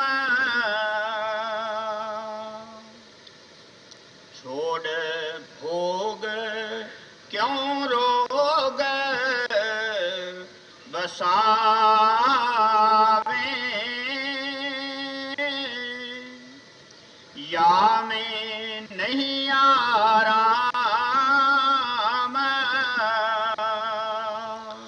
ਖਬਰਦਾਰ ਕਰਦੇ ਹਨ। ਬਥੇਰੀ ਉਮਰ ਸ਼ਰਾਬਾਂ ਕਬਾਬਾਂ ਦੀਆਂ ਲਸਤਾਂ ਖਾ ਕੇ ਦੇਖ ਲਿਆ ਹੈ, ਪੁੱਤਰਾਂ ਧੀਆਂ ਦਾ ਪਿਆਰ ਲੈ ਕੇ ਦੇਖ ਲਿਆ ਹੈ, ਕੌਮਾਂ ਮਜ਼ਹਬਾਂ ਮੁਲਕਾਂ ਦੀ ਮਾਣ ਵਡਿਆਈ ਲੈ ਕੇ ਦੇਖ ਲਈ ਹੈ। ਅਗਰ ਅੱਜ ਤੱਕ ਸਾਨੂੰ ਇਹਨਾਂ 'ਚੋਂ ਸੁੱਖ ਔਰ ਸ਼ਾਂਤੀ ਪ੍ਰਾਪਤ ਨਹੀਂ ਹੋਈ, ਹੁਣ ਅਸੀਂ ਕੀ ਉਮੀਦ ਲਾਈ ਬੈਠੇ ਹਾਂ, ਕੀ ਸੋਚਣ ਲੱਗੇ ਹੋਏ ਹਾਂ ਕਿ ਇਸ ਉਮਰ ਵਿੱਚ ਆ ਕੇ ਇਹਨਾਂ 'ਚੋਂ ਸੁੱਖ ਹਾਸਲ ਕਰ ਛੱਡਾਂਗੇ, ਇਹਨਾਂ 'ਚੋਂ ਸ਼ਾਂਤੀ ਹਾਸਲ ਕਰ ਸਕਾਂਗੇ। ਇਸ ਵਾਸਤੇ ਆਪ ਕਹਿੰਦੇ ਇਹਨਾਂ 'ਚੋਂ ਖਿਆਲ ਕੱਢਣਾ ਚਾਹੀਦਾ ਹੈ। ਮਾਲਕ ਦੇ ਭਗਤੀ ਵਿੱਚ ਖਿਆਲ ਰੱਖੋ, ਮਾਲਕ ਦੇ ਪਿਆਰ ਵਿੱਚ ਖਿਆਲ ਰੱਖੋ। ਸੁੱਖ ਹੈ ਤਾਂ ਮਾਲਕ ਦੇ ਭਗਤੀ ਵਿੱਚ ਹੈ, ਮਾਲਕ ਦੇ ਵਿਸਾਲ ਵਿੱਚ ਹੈ। ਛੋੜ ਭੋਗ ਕਿਉਂ ਰੋਗ ਬਸਾਵੇ,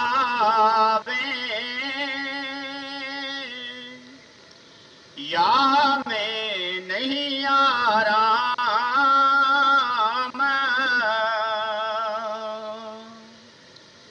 गुरु का कहना मान प्यारे,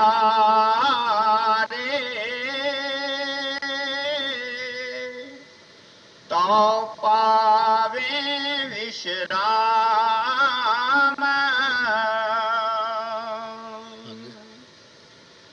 दुख तेरा सब दूर करेंगे,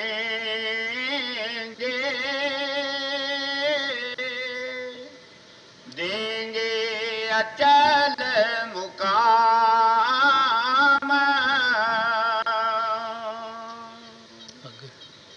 राधा स्वामी कहत सुनाई,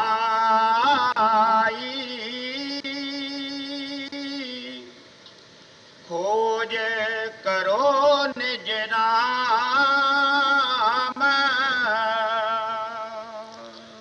ਸੰਤ ਮਤ ਦੇ ਮੁਤਲਕ ਸਵਾਮੀ ਜੀ ਮਹਾਰਾਜ ਨੇ ਹਰ ਪਹਿਲੂ ਤੋਂ ਅੱਛੀ ਤਰ੍ਹਾਂ ਖੋਲ ਕੇ ਬਿਆਨ ਕਰਕੇ ਸਾਨੂੰ ਇੱਕੋ ਹੀ ਨਸੀਹਤ ਔਰ ਪੇਸ਼ ਕਰਦੇ ਹਨ।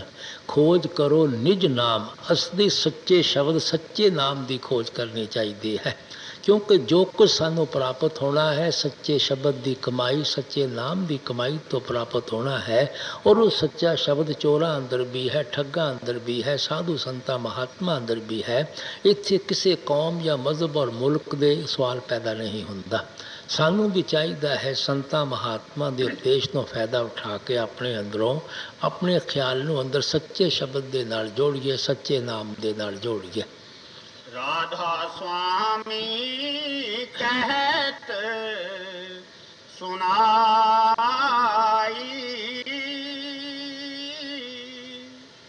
खोज करो निज नाम।